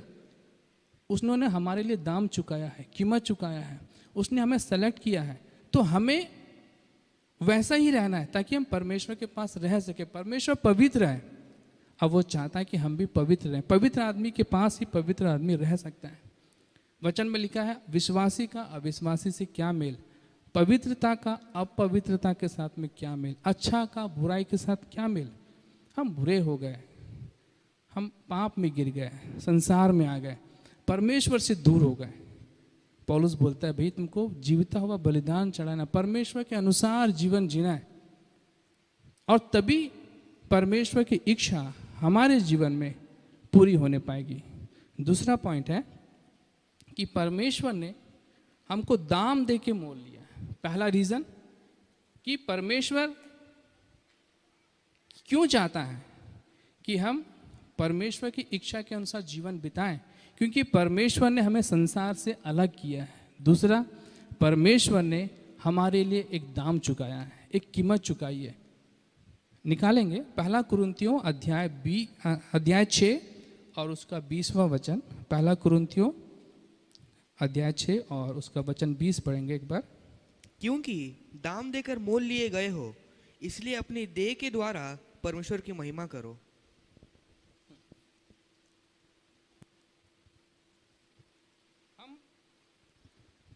दाम दे के मोल लिए गए, हम खरीदे गए हैं, हम परमेश्वर की प्रॉपर्टी हैं, हम परमेश्वर के हैं, हमारा कुछ भी नहीं है। अगर हम अपना सेल्फ देखें ना, हमारा कुछ भी नहीं है। आप परमेश्वर के हो, आप परमेश्वर के वारिस हो, आप उसके जन हो। परमेश्वर ने आपको अपने हाथों से बनाया, अपने स्वरूप में बनाया है, अपने जैसा बनाया, कोई डिफरेंस नहीं किया, बिल्कुल अपने जैसे, अपना श्वास फूका है। अगर कोई माता पिता का कोई बेटा बच्चा होता है तो उसके बच्चे में बिल्कुल वही क्वालिटीज़ होती हैं, या माता का आएगा या पिता का आएगा। उसके हाव भाव, नक्शे कदम, कलर वलर, नेचर, स्वभाव सब बेटे का आता है। तो परमेश्वर का स्वभाव हमारे अंदर क्यों नहीं आ पाया? परमेश्वर ने हमें तो अपने स्वरूप में बनाया, अपने हाथों से बनाया और अपना जीवन का श्वास फूका है। तो कमी किस बात में रह गई? क्या चीज़ अलग हो गया कि हम अलग हो गए? ये हमें सोचने की ज़रूरत है। परमेश्वर ने हमें जीवन दिया और चाहता है कि हम पवित्र रहें। परमेश्वर ने हमारे साथ कोई एग्रीमेंट नहीं किया कि तुझे रहना ही है, ये ज़रूरी है, मैंडेटरी है, इसके बगैर मैं तेरे प्राण को वापस ले लूँगा। परमेश्वर ने कोई एग्रीमेंट नहीं किया। आप किसी भी बड़ी कंपनी में जॉब करते हैं, कंपनी में जॉब मिलता है तो कंपनी वाले आपके साथ एक एग्रीमेंट करते हैं। बहुत से लोग जानते हैं, बॉन्ड पेपर साइन करना पड़ता है कि आप 2 साल तक नौकरी नहीं छोड़ सकते, दूसरी कंपनी में नहीं जा सकते। आपको बड़ा सैलरी मिल रहा हो, अच्छा अपॉर्चुनिटी मिल रहा हो, अच्छा सिटी मिल रहा हो, तब भी आप कंपनी की नौकरी नहीं छोड़ सकते। आप बॉन्ड साइन करते हैं तो आपको कंपनी जॉब में रखती है। उसी प्रकार से बहुत सारी बड़ी बड़ी कंपनियों में पॉलिसीज़ होती है, 5 पेज का, 6 पेज का, 50-60 पॉइंट्स होते हैं उसमें कि आप क्या कर सकते हो, क्या नहीं कर सकते हो, कंपनी के अगेंस्ट में क्या नहीं करना है। आपके कामों के द्वारा कंपनी की छवि कहाँ पे खराब होती है, उसकी इमेज कहाँ खराब होती है। इवन आपको कब छुट्टी लेना है, कब नहीं लेना है, कितना लेना, कौन सी लेना है, कहाँ रहना, कब जाना। इवन हमारे यहाँ तो इवन आप टाउनशिप में जब रहते हो तो वहाँ भी पॉलिसी है, आप अगर रात के 11 बजे के बाद जाते हो तो आपको मेल देना पड़ता है कि मैं यहाँ जा रहा हूँ, ये मेरा कॉन्टैक्ट नंबर है, इनके यहाँ जा रहा हूँ। और वहाँ दीवार में आप कुछ भी नहीं लगा सकते हो। अगर आप बच्चे के बर्थडे में कुछ दीवार में कुछ लगाते गंदा करते हैं तो उसका आपको पे करना है। तो अगर आप किसी कंपनी को ज्वाइन करते हो तो कंपनी का रूल्स है, कंपनी के पॉलिसीज़ हैं, तो ही आपको जॉब मिलेगा। अगर आप बोलते भैया ये तो मुझे पसंद नहीं आ रहा, तो बोलेगी कंपनी कि भैया आपको ये जॉब नहीं मिलेगा। तो आप सोचिए, हम उस कंपनी के साथ में बॉन्ड साइन करते हैं, हमको एक्सेप्टेंस लेटर साइन करना पड़ता है कि नहीं, मैं आपके पॉलिसीज़ के हिसाब से नौकरी करने को रेडी हूँ। क्यों रेडी हूँ? क्योंकि वह उनके अगेंस्ट में हमें हर महीना पैसा देते हैं, हमको सैलरी देते हैं, हम उस सैलरी के लिए उस जॉब को करते हैं और उनके सारे टर्म्स कंडीशन जैसा कंपनी चाहता है हम वैसा करते हैं। परमेश्वर ने आपके साथ कोई बॉन्ड साइन नहीं किया। परमेश्वर ने इंस्ट्रक्शन दिए कि भाई तुझे पवित्र बने रहना है, हमेशा मेरे साथ रहना है, मेरे जैसा रहना है। लेकिन हम उस सैलरी के लिए जो कंपनी हमें दे रहा है, उसके लिए जब तक हम उस कंपनी के साथ हैं हम उसके साथ में वफादारी करते हैं, उस कंपनी के रूल्स को फॉलो करते हैं। लेकिन जिसने आपको ज़िंदगी दिया है उसकी कीमत हमारे पास नहीं है। अरे उस ज़िंदगी की वजह से ही तो आप वो नौकरी कर पा रहे हो। हम उस कंपनी के लिए इतने डेडिकेटेड रहते हैं कि हमको बाकी चीज़ समझ में नहीं आता। इवन चर्च वर्च ये सब चीज़ें ऐसी रह जाती है, हमें लगता है कि वही प्रायोरिटी है, वही इम्पोर्टेंट है। तो हमें परमेश्वर ने इतनी आज़ादी दी है कि आप आज़ादी से रहो, अच्छे से रहो, भले चंगे रहो, सुरक्षित रहो, लेकिन पवित्र रहो, परमेश्वर को भावता हुआ रहो। जैसे परमेश्वर की इच्छा उसके अनुसार आपको रहना है। और क्या पहनना, क्या नहीं पहनना, क्या खाना पीना, सब चीज़ आपके बाइबल में लिखा हुआ है। ये गाइड बुक है, आपको इसको फॉलो करना है। लेकिन हम कंपनी के रूल्स को फॉलो करते हैं लेकिन इस बाइबल को फॉलो नहीं कर पाए, तभी तो पौलुस को तकलीफ हो रहा है। वो परमेश्वर की दया स्मरण दिला के कर रहा है। वो तो अपनी बात बोल दिया कि भैया मेरे रिक्वेस्ट है तुम कर लो, उसने बहुत बोल चुका होगा। जब लोग तब भी नहीं सुने तब बोलता परमेश्वर की दया स्मरण दिला के करता हूँ। परमेश्वर की दया क्या है, उसने हमें एक एक करके चुना है, सेलेक्ट किया है, वो अपनी पसंद से हमें यहाँ लाया है। आज हम जो भी ड्रेस पहनते हैं वो हमारी पसंद से पहनते हैं, हमको जो अच्छा लगता है। परमेश्वर ने वैसे ही यीशु मसीह के द्वारा हमें पसंद किया है, सेलेक्ट किया है। कोई भी बच्चा ये सोच सकता है कि यार मेरे पेरेंट्स ने तो हमारे लिए दुआ नहीं किया, हम तो ऐसी पृथ्वी में आ गए। अमंगारू से अच्छी ये बात कोई भी नहीं जान सकता होगा कि जस्टिन जब इस पृथ्वी पे आया 8 साल लगे। किन्हीं को तो बच्चे यूं ही हो जाते हैं, लेकिन चाहे प्रेयर किया हो या नहीं किया हो, जब तक परमेश्वर की योजना आपके साथ नहीं है आपके सिर के बाल भी पृथ्वी पे नहीं गिर सकते हैं। तो आपको जानना होगा कि परमेश्वर चाहता, आपको इस पृथ्वी पे आए हो तो परमेश्वर की योजना से, परमेश्वर की मर्जी से आए हो, और परमेश्वर जैसा चाहता आपको वैसा जीवन जीना है। आप उससे अलग अपनी मर्जी से नहीं जी सकते, आप वापस संसार में नहीं जा सकते। आपको उसके साथ है ना, आप उसकी अमानत हो, आप उसकी प्रॉपर्टी हो, आप उसके वारिस हो। आपके लिए उसने दाम चुकाया अपने इकलौते बेटे का। कितना दर्द, कितना तकलीफ उसने सहा अपने बेटे के लिए, आपको बचाने के लिए, मुझे बचाने के लिए, एक नया जीवन, दोबारा नया जीवन देने के लिए उसने कीमत चुकाई है। ये हमें समझना होगा। उसने हमें चुना है, सेलेक्ट किया है, हमारे लिए दाम चुकाई है, इसलिए वो चाहता है कि हम उसके जैसा बने, परमेश्वर को भावता हुआ बने। भाई जो जिसके माता पिता पेरेंट्स हैं वो तो वही चाहेगा कि मेरे बेटे भी, मेरा बच्चा भी मेरे हिसाब से रहे, मेरे हिसाब से खाए पिए, जो मैं कपड़ा दूँ वो पहने, जैसा चाहता हूँ वैसे रहे। कौन पेरेंट्स नहीं चाहता है? भाई वो उनकी प्रॉपर्टी, वो उनकी अमानत है, उनको उनकी बात सुनना होगा। लेकिन हम फिजिकली जब यहाँ संसार में रहते हैं तो अपने पेरेंट्स की, माता पिता की बात सुनते हैं। ऑफिस में जॉब करते हैं तो कंपनी के बॉस की, मैनेजमेंट की बात सुनते हैं, उसके अनुसार चलते हैं। बॉस ने छुट्टी नहीं दिया तो हम नहीं जाते हैं, घर वाले को नाराज़ कर देते हैं। लेकिन जब परमेश्वर की बात आती है कि जिसने हमारे लिए दाम चुकाया है, कीमत चुकाई है, इवन हम अपने बच्चों के लिए बलिदान नहीं हो सकते अगर ऐसा समय आ गया तो, लेकिन परमेश्वर ने किया। और वो इसलिए है ताकि हम उसके जैसा बन सके, उसके साथ रह सके। और उसके पीछे भी एक उद्देश्य है, एक पर्पस है। उसने हमें सेलेक्ट किया, एक दाम चुकाया है, उसके पीछे एक योजना है। हमें उस योजना को समझना होगा कि परमेश्वर क्यों मुझे सेलेक्ट किया है, परमेश्वर मुझे क्यों संसार से अलग किया। कि संसार में से बहुत सारे लोग हैं, लेकिन आप इस भवन में हैं, आप परमेश्वर के पास हैं, परमेश्वर की उपस्थिति में हैं। आपके पीछे एक उद्देश्य है, वो समझना होगा। तो तीसरा जो पॉइंट है कि परमेश्वर ने तो हमें पहले चुन लिया, सेलेक्ट किया अपने पसंद से। दूसरा, उसने हमारे लिए एक दाम चुकाई है। और तीसरा पॉइंट है कि परमेश्वर अपनी योजनाओं को हमारे जीवन के द्वारा पूरा करना चाहता है। इसलिए परमेश्वर चाहता है कि हम उसके अनुसार रहें, उसके जैसा रहें। जैसा परमेश्वर सोचता है हम वैसा सोचें। परमेश्वर के साथ आपको अलाइन करना है। जब एक ट्रेन पटरी पर चलती है तो वह पटरी के साथ अलाइन होकर चलती है, उसके जैसा ही चलती है। पटरी थोड़ा सा अलग हो जाता है तो ट्रेन पलट जाती है, एक्सीडेंट हो जाता है। हमारा जीवन भी बिल्कुल वैसा ही है। ये हमें समझना होगा। ऐसे बहुत से लोग हैं जिन्होंने परमेश्वर को छोड़ा, परमेश्वर के साथ अपने आप को, अपने जीवन को अलाइन नहीं कर पाया, एक जैसा नहीं कर पाया। आज वो भटक गए, वो संसार में मिल गए।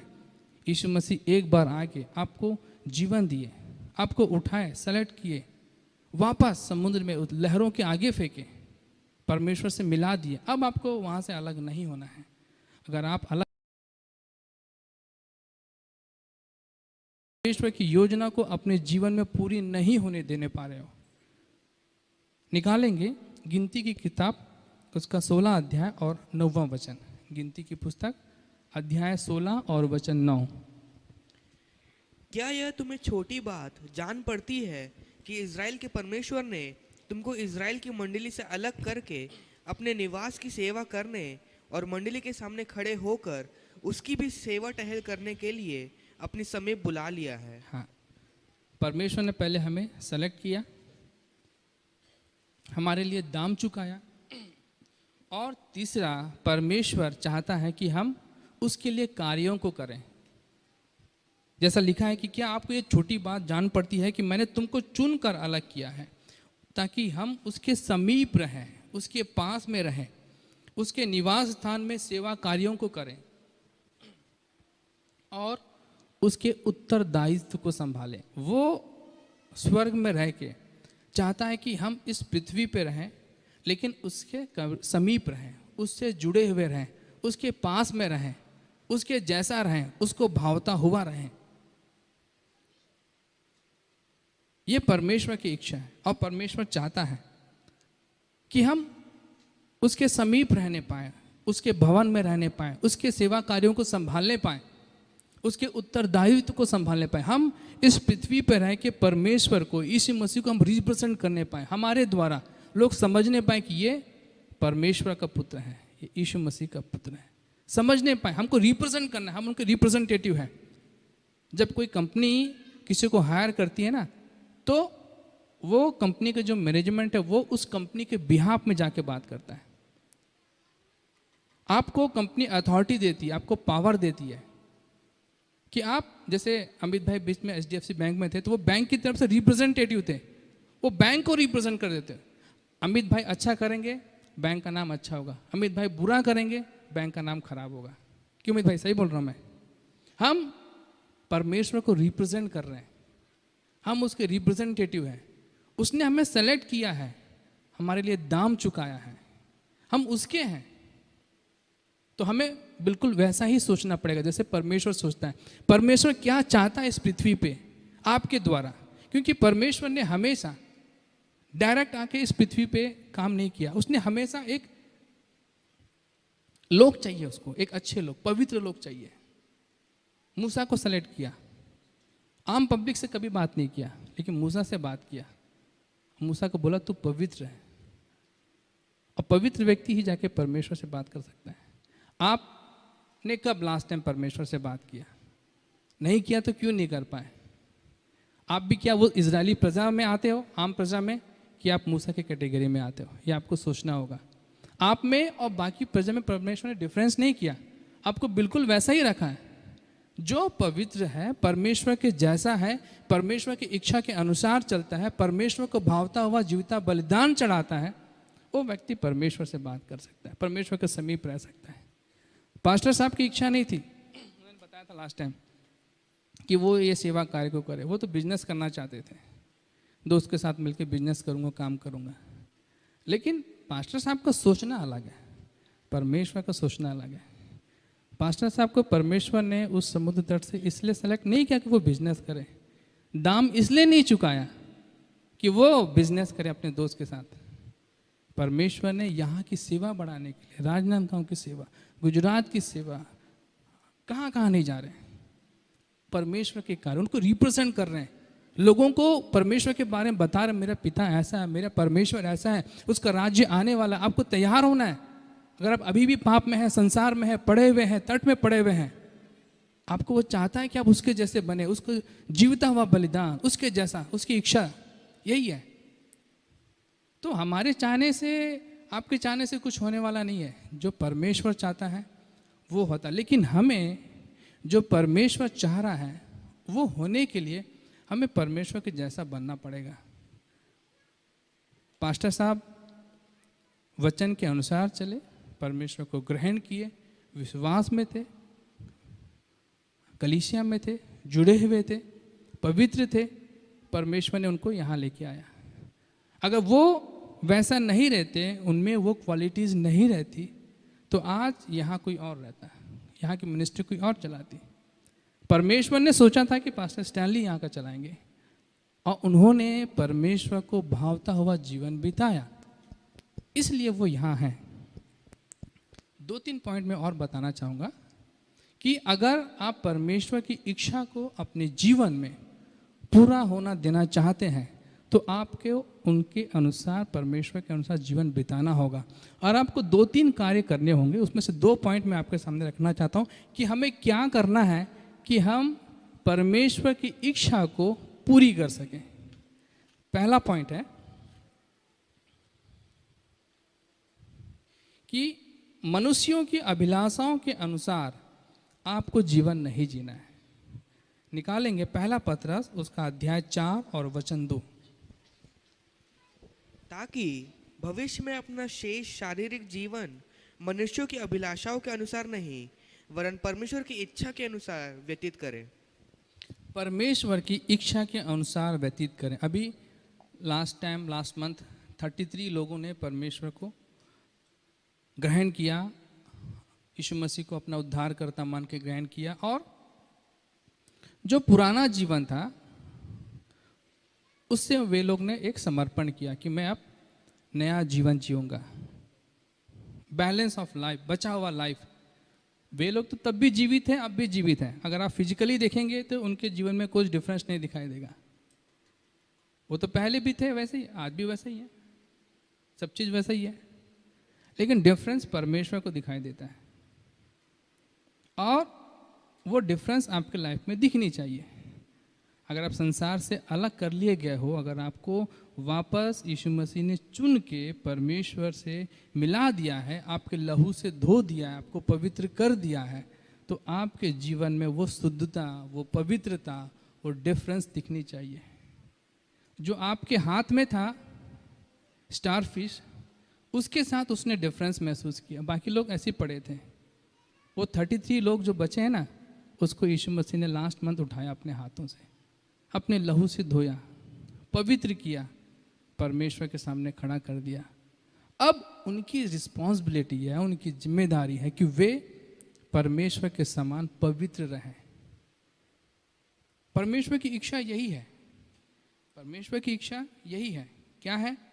कि हम पवित्र बने रहें, निरंतर उसी का बना रहें, परमेश्वर के समीप रहें, उसके सेवा कार्यों को करें, उनके उत्तरदायित्व को संभालें, अपनी देह को परमेश्वर के समान भावता हुआ बनाएं, संसार से अलग होना है। ये लोगों ने अपने संसार को छोड़ा है, इन्होंने एक समर्पण किया कि अब ये पवित्र रहेंगे, संसार के होके नहीं रहेंगे, वापस उस स्टार फिश की तरह उस समुद्र के तट में नहीं पड़े रहेंगे। यीशु मसीह ने इन्हें अलग कर दिया है, इन्हें एक नया जीवन दिया है, और अब इनको परमेश्वर की इच्छा को अपने जीवन में पूरी करना है। जब इन्होंने परमेश्वर को ग्रहण कर लिया, मान लिया कि मैं अब तेरे कार्यों को करूँगा, अब जब तक ये परमेश्वर की इच्छा के अनुसार परमेश्वर को भावता हुआ जीवन नहीं बिताएंगे, इनके जीवन में परमेश्वर की इच्छा नहीं पूरी होने पाएगी। हम निकालेंगे, हम सिमसोन के जीवन से हम देखने पाएंगे। सिमसोन के जीवन को निकालेंगे, न्यायों की पुस्तक और उसका 13 अध्याय, और हम 3, 4 और 5 पढ़ेंगे। इस स्त्री को यहोवा के दूत ने दर्शन देकर कहा, सुन, बांझ होने के कारण तेरे बच्चे नहीं, परंतु अब तू गर्भवती होगी और तेरे बेटा होगा।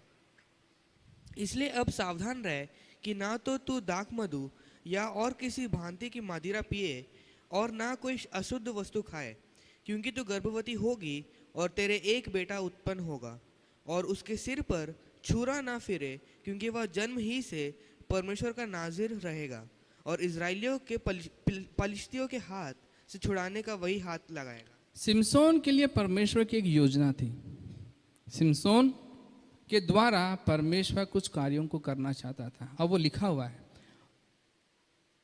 कि पहला वचन में जैसे पढ़ते हैं, लिखा है, इजराइलियों ने फिर यहोवा की दृष्टि में बुरा किया, इसलिए यहोवा ने उनको पलिश्तियों के वश में 40 वर्ष के लिए रखा। परमेश्वर ने उनको सजा दी।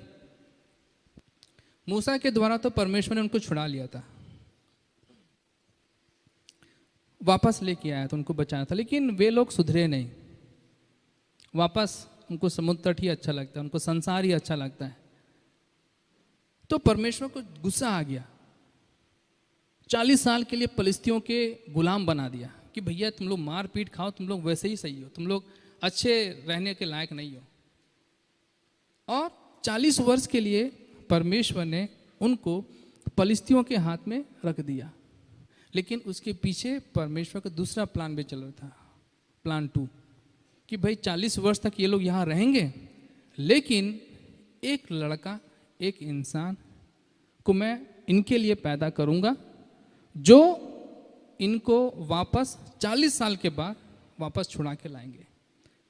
जैसे जब इजरायली लोग मिस्र में थे, मूसा को चुना, वहाँ से छुड़ा के लाए फिर उनके हाथ से, और जब ये पलिश्तियों के हाथ में आ गए तो परमेश्वर का प्लान 2 भी चल रहा था कि भाई ये 40 साल गुलाम रहेंगे, हो सकता है 40 साल उनके दर्द में, तकलीफ में, हाँ, जब वो लोग परेशान हो जाएंगे तो परमेश्वर को याद करेंगे, फिर मैं जब वो लोग मुझे याद करेंगे, मुझे स्मरण करेंगे, मेरे पास वापस आएंगे, तो मैं इनको छुड़ाऊंगा और वापस एक नए देश में लेके जाऊंगा। तो परमेश्वर ने, एक स्त्री और पुरुष थे, वो स्त्री बांझ थी, उनको बच्चा नहीं हो रहा था, बेटा कुछ भी नहीं हो रहा था।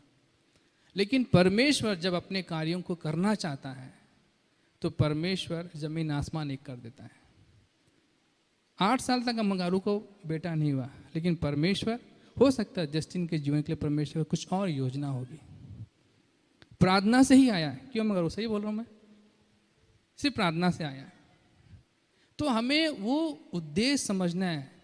सिमसोन के लिए उद्देश्य था परमेश्वर का, और उसके माता पिता को इंस्ट्रक्शन दे दिया, साफ साफ एकदम क्लियर लिखा हुआ है। पढ़ेंगे एक बार, इसलिए अब चौथा सावधान वचन, रहे हाँ। कि ना तो तू दाख मधु या और किसी भांति की मदिरा पिए और ना कोई अशुद्ध वस्तु खाए। हाँ, ना मदिरा पीना है, ना कोई अशुद्ध वस्तु खाना है, ताकि तुम अशुद्ध ना हो। अगर तुम अशुद्ध नहीं रहोगे कि तो जो आपके अंदर जो बेटा आएगा वह भी शुद्ध रहेगा, पवित्र रहेगा, और पवित्र व्यक्ति ही परमेश्वर के साथ में मेल मिलाप कर सकता है, उनके साथ में रह सकता है। तो परमेश्वर ने सिमसोन का जन्म इस प्रकार से हुआ, एक उद्देश्य, एक पर्पस था कि उनकी प्रजा को, परमेश्वर हमेशा हमसे प्यार करता है, चाहे हम उनसे दूर हो जाएं तब भी वह हमसे प्यार करता है, अपनी अनुग्रह हमारे ऊपर बनाए रखता है। वो चाहता है कि हम उसके हैं, उसके ही रहें। अरे भाई, युद्ध तो शैतान और परमेश्वर के बीच का है, हमारा तो कुछ भी नहीं है, हम तो केवल मोहरे हैं, हम तो इस्तेमाल किए जा रहे हैं। हवा के पास परमेश्वर ने बढ़िया सा उनको संसार दे दिया, आदन की वाटिका दे दिया, शैतान से रहा नहीं गया, उसको भड़का दिया। हवा परमेश्वर की बात नहीं सुनी, शैतान की बात सुन ली, परमेश्वर से अलग हो गई। लेकिन अय्यूब के साथ भी ऐसी हुआ। अय्यूब के पास भी से बात करने के लिए परमेश्वर के पास शैतान पहुंच गया कि अय्यूब को तूने इतनी आशीष दी, इतनी बरकत दी, इसलिए तो तेरी बात सुनता है, वरना तेरी बात क्यों सुनता, तेरा भाई क्यों मानता। लेकिन अय्यूब सिर्फ परमेश्वर से केवल जो उनको आशीष दी थी, जो बरकत दी थी, उसकी वजह से प्यार नहीं करता था।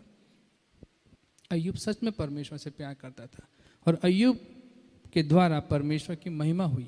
वैसे ही परमेश्वर हर एक के लिए एक उद्देश्य, एक पर्पस बनाया। सिमसोन का जन्म भी एक पर्पसफुली हुआ कि ये मेरी प्रजा को छुड़ाएगा, मेरी प्रजा को वापस गुलामी से लेके आएगा। और सिमसोन के लिए एक इंस्ट्रक्शन था कि वह परमेश्वर का नाजीर किया हुआ रहेगा, परमेश्वर का पवित्र व्यक्ति रहेगा, परमेश्वर के अनुसार, परमेश्वर की इच्छा के अनुसार परमेश्वर की बात को सुनेगा, फॉलो करेगा और उनकी प्रजा को वहां से छुड़ा के लाएगा।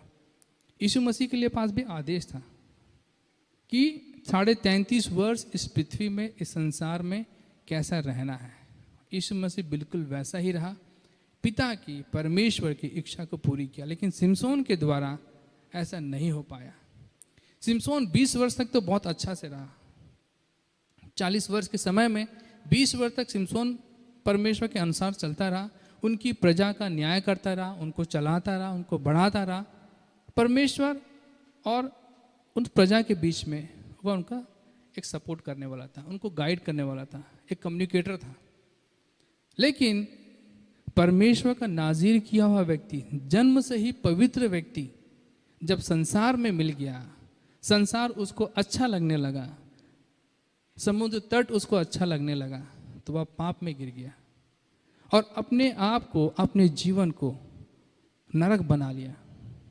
जब पाप में गिर गया, संसार में गिर गया, तो उसकी आंखें फोड़ दी गई, उसको लहूलुहान कर दिया गया, जेल में डाल दिया गया, चक्की पीसने लगा। और एक ऐसा वक्त आ गया कि अब बस परमेश्वर ने उसका साथ छोड़ दिया। जब तक पवित्र था, जब तक परमेश्वर को भावता हुआ जीवन जी रहा था, जब तक परमेश्वर की इच्छा के अनुसार जीवन जी रहा था, परमेश्वर उसके साथ था। यह आपके लिए भी चेतावनी है। जब तक आप परमेश्वर को भावता हुआ, परमेश्वर की इच्छा के अनुसार, परमेश्वर की मर्जी के अनुसार जीवन जिएंगे, परमेश्वर आपके साथ रहेगा। जिस तरह परमेश्वर सिमसोन को चलाया, लेकिन जैसे ही वह पाप में गया, संसार में गया, अपनी इच्छा के अनुसार, अपनी मर्जी के अनुसार जब जीवन जीने लगा, उसे संसार अच्छा लगने लगा, परमेश्वर के वचन से, परमेश्वर की पवित्रता से, परमेश्वर की अनुग्रह से दूर हो गया, मृत्यु के पास आके खड़ा हो गया। लेकिन ऐसे समय में भी जब उसने दोबारा पुकारा, परमेश्वर ने उसकी सुनी, लेकिन उसका जीवन वहीं खत्म हो गया। परमेश्वर क्या बोल रहा था कि 40 वर्ष तक जब फलिस्ती प्रजा गुलामी में रहेगी, फलिस्ती की प्रजा के साथ में, तो मैं सिमसोन के द्वारा इसको छुड़ाऊंगा। लिखा हुआ है ना यहाँ पे, हाँ 5वें में लिखा है कि और इजरायलियों को फलिस्तियों के हाथ से छुड़ाने में वही हाथ लगाएगा। परमेश्वर उसको उसी लिए बनाया था, सिमसोन का जन्म उसी लिए हुआ था, अदरवाइज वो माँ जो बांस थी वो माँ नहीं बन पाती। लेकिन परमेश्वर फलिस्तियों के हाथ से उसको छुड़ाने के लिए सिमसोन का जन्म हुआ। उस बांझ स्त्री को परमेश्वर ने माँ बनाया, पवित्र रखा। लेकिन जब सिमसोन संसार को प्यार करने लगा, संसार का हो गया, तो परमेश्वर की योजना वहाँ सफल नहीं हो पाई। 40 वर्ष की गुलामी को 20 वर्ष में सिमसोन ने अपना लाइफ खत्म कर लिया। हमें सोचना है, आपके लिए जो परमेश्वर का उद्देश्य है, आपके लिए जो परमेश्वर का पर्पस है, जो आपको चुनकर, दाम देकर यहाँ पे लेके आया, तो आपको समझना है कि परमेश्वर आपके द्वारा कुछ कार्यों को करना चाहता है। और परमेश्वर वो कार्य तभी कर पाएगा जब उसके अनुसार आप जीवन जियोगे, उसको भावता हुआ जीवन जियोगे। सिमसोन की तरह नहीं कि बीच रास्ते में ही हम संसार के हो गए, अब परमेश्वर के मिशन को, परमेश्वर के प्रोजेक्ट को, परमेश्वर की इच्छा को, जो वो चाहता था, हम बीच में छोड़ दिए, तो वो कार्य तो वहीं रुक गया ना। सिमसोन का जन्म किस उद्देश्य से हुआ था, किस पर्पस से हुआ था, वो तो पूरा नहीं हो पाया। क्या आपका जन्म जिस पर्पस से हुआ है, जिस उद्देश्य से हुआ है, वो पूरा हो रहा है कि नहीं हो रहा है? ये हमें सोचना है, समझने की जरूरत है। परमेश्वर ने आपको पसंद करके यहाँ लाया है, आपके लिए कीमत चुकाई है, आप उसके हो, आप संसार के नहीं हो सकते हो, किसी भी कीमत में आप संसार के नहीं हो सकते हो। कंपनी जब जॉब देती है ना 58 ईयर्स तक, 60 ईयर्स तक देती है, उसके बाद वो आपको नहीं पूछती है। लेकिन परमेश्वर आपके जन्म से लेके आपकी मृत्यु तक पीढ़ी दर पीढ़ी, हम अब्राहम के वंशज हैं। अब्राहम, इसहाक, याकूब से परमेश्वर ने जो वादा किया वो आज भी पूरा कर रहा है। इतना महान परमेश्वर है, वो आपका साथ कभी नहीं छोड़ेगा, भले आप उसका साथ छोड़ो, ये आपको समझना है। तो हमें अगर परमेश्वर की इच्छा पूरी करना है, परमेश्वर जो हमारे लिए योजना बनाया है उसे पूरा करना है, तो हमें पवित्र बने रहना है। परमेश्वर की इच्छा के अनुसार ही जीवन जीना है। परमेश्वर को भावता हुआ जीवित बलिदान ही चढ़ाना है, क्योंकि परमेश्वर चाहता है। ये परमेश्वर की इच्छा, भाई किसी इंसान की इच्छा नहीं है, पास्टर साहब की इच्छा नहीं है, ये परमेश्वर की इच्छा है कि आप परमेश्वर के जैसे रहो। वो तो उनके रिप्रेजेंटेटिव, वो बता रहे हैं कि परमेश्वर क्या चाहता है, वही बता रहे हैं कि पौलुस दया करके परमेश्वर के दया स्मरण दिला के कह रहा है कि उसके अनुसार जीवन जियो। पास्टर साहब भी वही बता रहे हैं, मैं भी वही बता रहा हूँ कि ये परमेश्वर की इच्छा है, परमेश्वर की मर्जी है। क्यों? क्योंकि परमेश्वर ने आपके लिए कीमत चुकाई है, आपको पसंद किया है और आपके द्वारा कुछ कार्यों को करना चाहता है। आज ये कलीसिया इतनी बड़ी हुई है, इतनी फैल रही है, तो परमेश्वर चाहता है इसलिए फैल रही है। पास्टर साहब चाहते इसलिए नहीं फैल रही है। परमेश्वर की योजना है, परमेश्वर का उद्देश्य है, परमेश्वर का पर्पस है। अगर आप उसके अनुसार चलोगे तो ही आप उन्नति को देखोगे, ग्रोथ को देखोगे, प्रॉस्पेरस को देखोगे आप। नहीं तो सिमसोन के जैसे आपकी लाइफ भी वहीं खत्म हो जाएगी, आप परमेश्वर की योजना को बीच में खत्म कर दोगे। तो आपको परमेश्वर को भावता हुआ जीवित मनुष्यों की अभिलाषाओं के अनुसार नहीं, परमेश्वर की इच्छा के अनुसार जीवन व्यतीत करना है। तभी कहीं जाके आप परमेश्वर की इच्छा को, परमेश्वर की योजना को इस पृथ्वी पे पूरा होते हुए देख पाओगे। यीशु मसीह भी संसार में जिया, संसार जैसा ही जिया, लेकिन वह पवित्र रहा। अगर यीशु मसीह भी सोचिए सिमसोन जैसे हो जाता तो परमेश्वर हमारे लिए कौन दोबारा बलिदान देता, कौन होता? सोचिए ना। तो हमें यीशु मसीह के जैसे बनना है कि परमेश्वर के उद्देश्य को, परमेश्वर के पर्पस को हमारे जीवन में फुलफिल करना है। हमारा जन्म उसी लिए हुआ है भैया, हमारा जन्म उसी लिए हुआ है, परमेश्वर की इच्छा के अनुसार ही हमारा जन्म हुआ है। हम अपनी मर्जी से नहीं जी सकते, ये हमें समझना है। तो हमें अगर परमेश्वर की इच्छा को पूरी करना है तो हमें मनुष्य की अभिलाषाओं के अनुसार, संसार की अभिलाषाओं के अनुसार, हमारी इच्छा के अनुसार, मेरी मर्जी के अनुसार जीवन नहीं जीना है, सिर्फ परमेश्वर की इच्छा के अनुसार जीवन जीना है। दूसरा पॉइंट कि हमें अगर परमेश्वर की इच्छा को पूरा करना है तो हमें क्या करना पड़ेगा, निकालेंगे इफिसियों अध्याय 4 और उसका वचन 24। इफिसियों अध्याय 4 और उसका 24।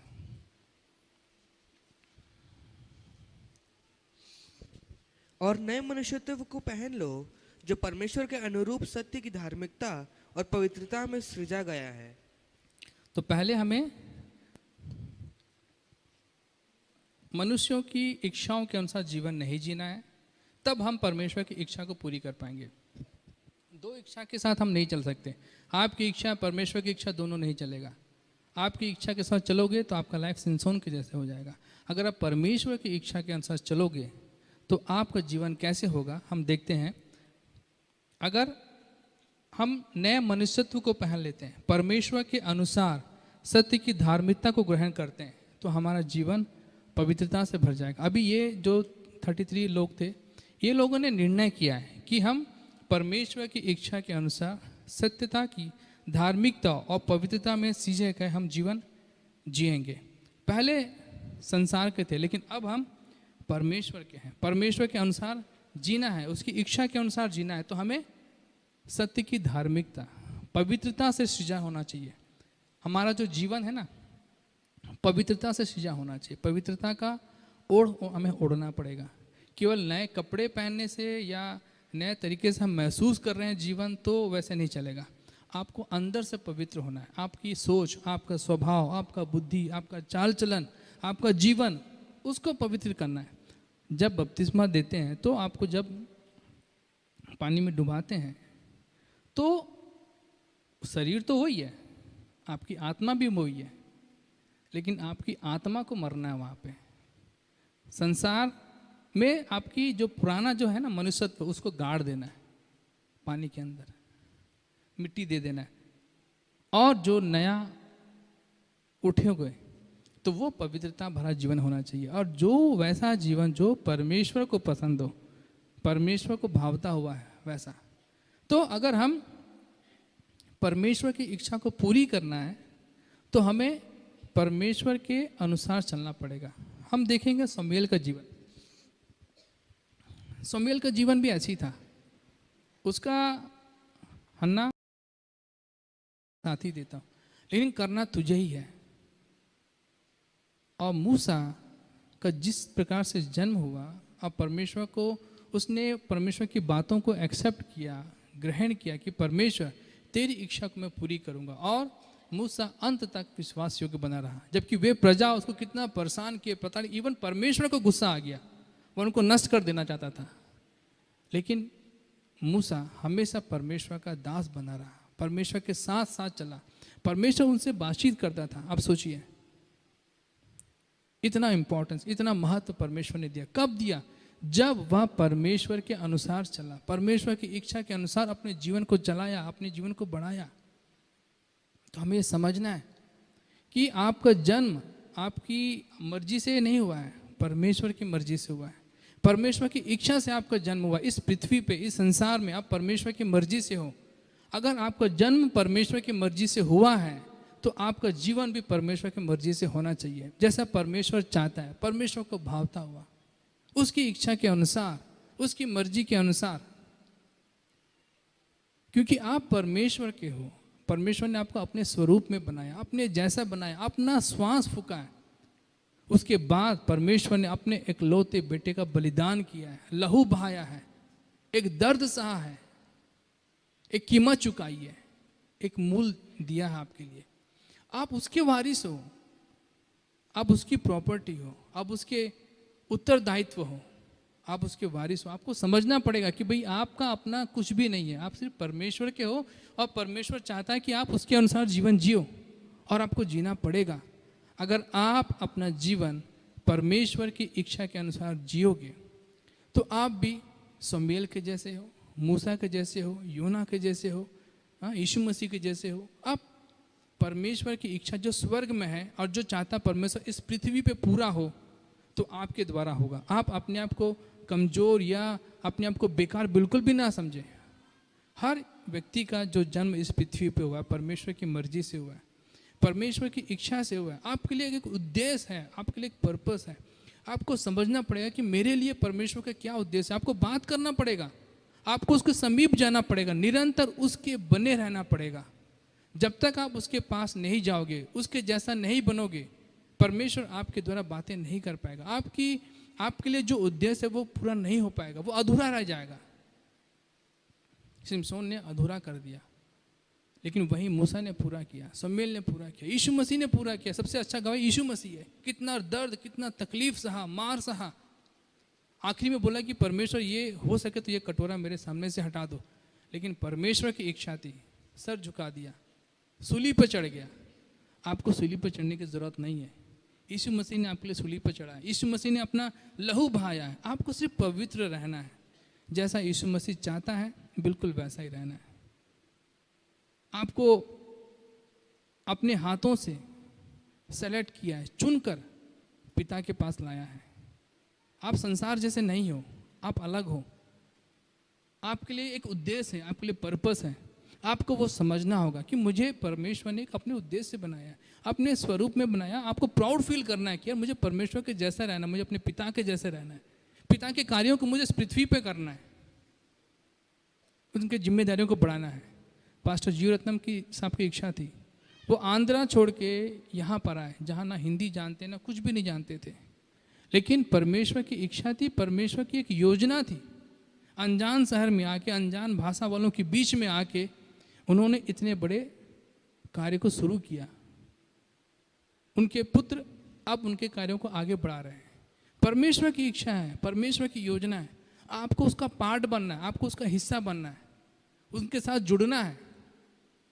आपको अलग नहीं चलना है, आपको संसार में नहीं जाना है।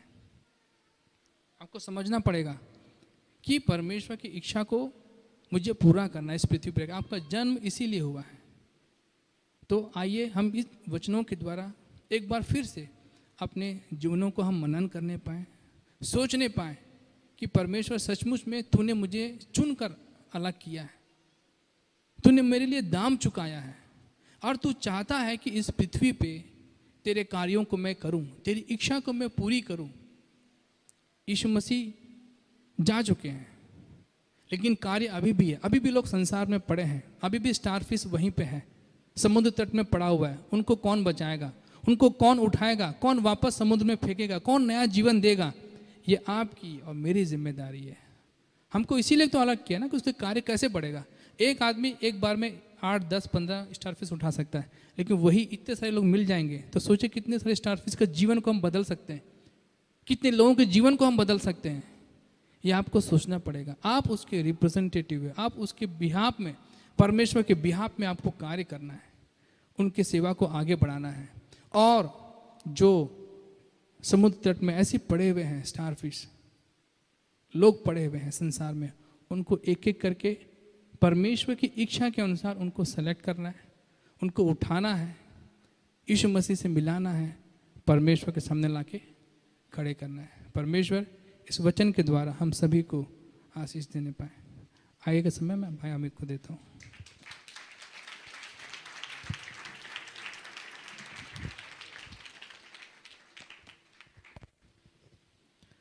सचमुच में हम परमेश्वर को भावता हुआ अपना जीवन बिताने पाए। परमेश्वर हमसे बात करता है। जितने आप कल भी आए थे, हमने यही सीखा कि हम परमेश्वर को प्रसन्न करने वाले हो सके। आज हमने सीखा परमेश्वर को भावता करने वाले हो सके। सचमुच कुछ ऐसी बातें हैं जो परमेश्वर चाह रहा है कि हम करने पाएँ, तो अपने हृदय को हम तैयार करने पाएँ, अपने जीवन को इस तरह से बनाने पाएँ कि परमेश्वर हमसे प्रसन्न होने पाए। मैं विनती करूँगा कृपा रो अंकल से कि प्रार्थना में अगुवाई करने पाएँ। जो वचन आज बोया गया और उसके अनुसार हमारा जीवन होने पाए, प्रार्थना में अगुवाई करने पाए।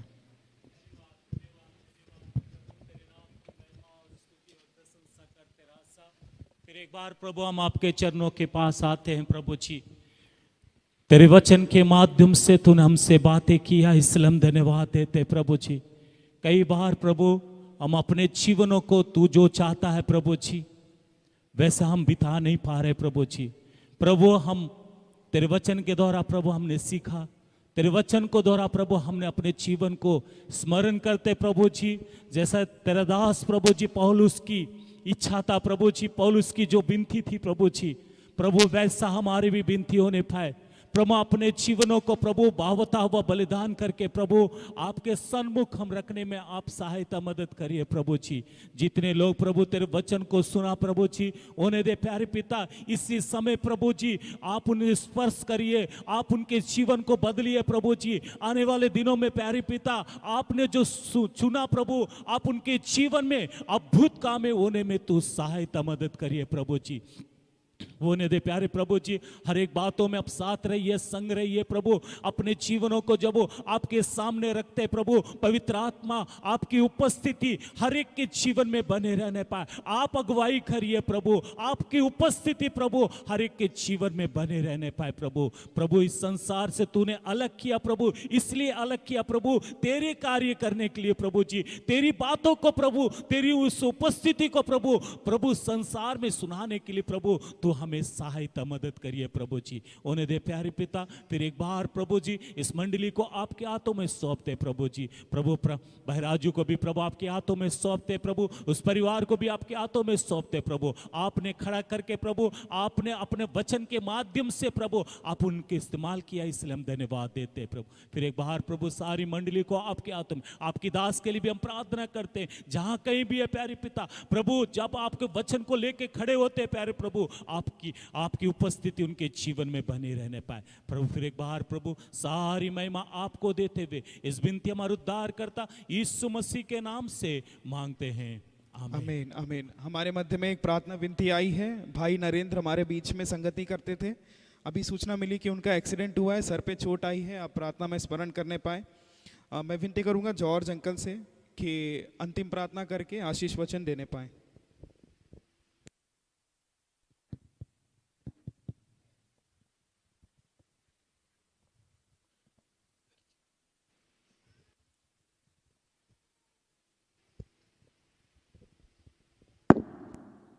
आइए प्रार्थना करें। हमारे जीवित अनुग्रहकारी प्रेमी पिता परमेश्वर, धन्यवाद के साथ आपके सन्मुख आते हैं। विशेष करके नरेंद्र भैया के लिए हम आपके सन्मुख आते हैं प्रभु। उस दुर्घटना से प्रभु आपने उनके प्राणों को बचाया, लेकिन जो भी जख्म उनके शरीर में है प्रभु, विशेष करके सर में जो चोट आई है, हम प्रार्थना करते हैं प्रभु इसी वक्त उनको छुएं और पूर्ण रीति से शिफा प्रदान करें प्रभु। कोई भी प्रभु गंभीरता उस चोट में ना रहने पाए, और प्रभु जो भी उनको ट्रीटमेंट दिया जाता है उसके द्वारा प्रभु उनके चोट जल्द हील होने पाए, और वो हमारे बीच में आकर के आपके नाम की महिमा करने पाए, ऐसा अनुग्रह कीजिए प्रभु। धन्यवाद देते हैं वचन के लिए जो आपने हमारे लिए दिया है प्रभु, उसके अनुसार बिताने के लिए, और अपने जीवन को प्रभु आपके हाथों में सौंपते हुए आगे बढ़ने के लिए प्रभु आप हमारी सहायता और मदद करें। सारा आदर महिमा गौरव इज्जत आपको देते हुए प्रभु यीशु मसीह के नाम से मांगते हैं, सुनिए और दया से ग्रहण कीजिए, आमीन। आइए हम आशीष वचन ग्रहण करें। अब हमारे परमेश्वर पिता का प्रेम, पवित्र आत्मा का परमेश्वर पिता का प्रेम, प्रभु यीशु मसीह का अनुग्रह और पवित्र आत्मा की संगति और सहभागिता हम सब के साथ, विशेष करके प्रभु सारे पवित्र लोगों के साथ अब से लेकर सदालाओ होती रहने पाए, हम सब मिलके बोलने पाए, आमीन। आप सबों को धन्यवाद हो। 6 तारीख को प्रभु की मेज होगी और 20 तारीख को धन्यवाद ही रविवार रहेगा। आप सब तैयारी के साथ आने पाए।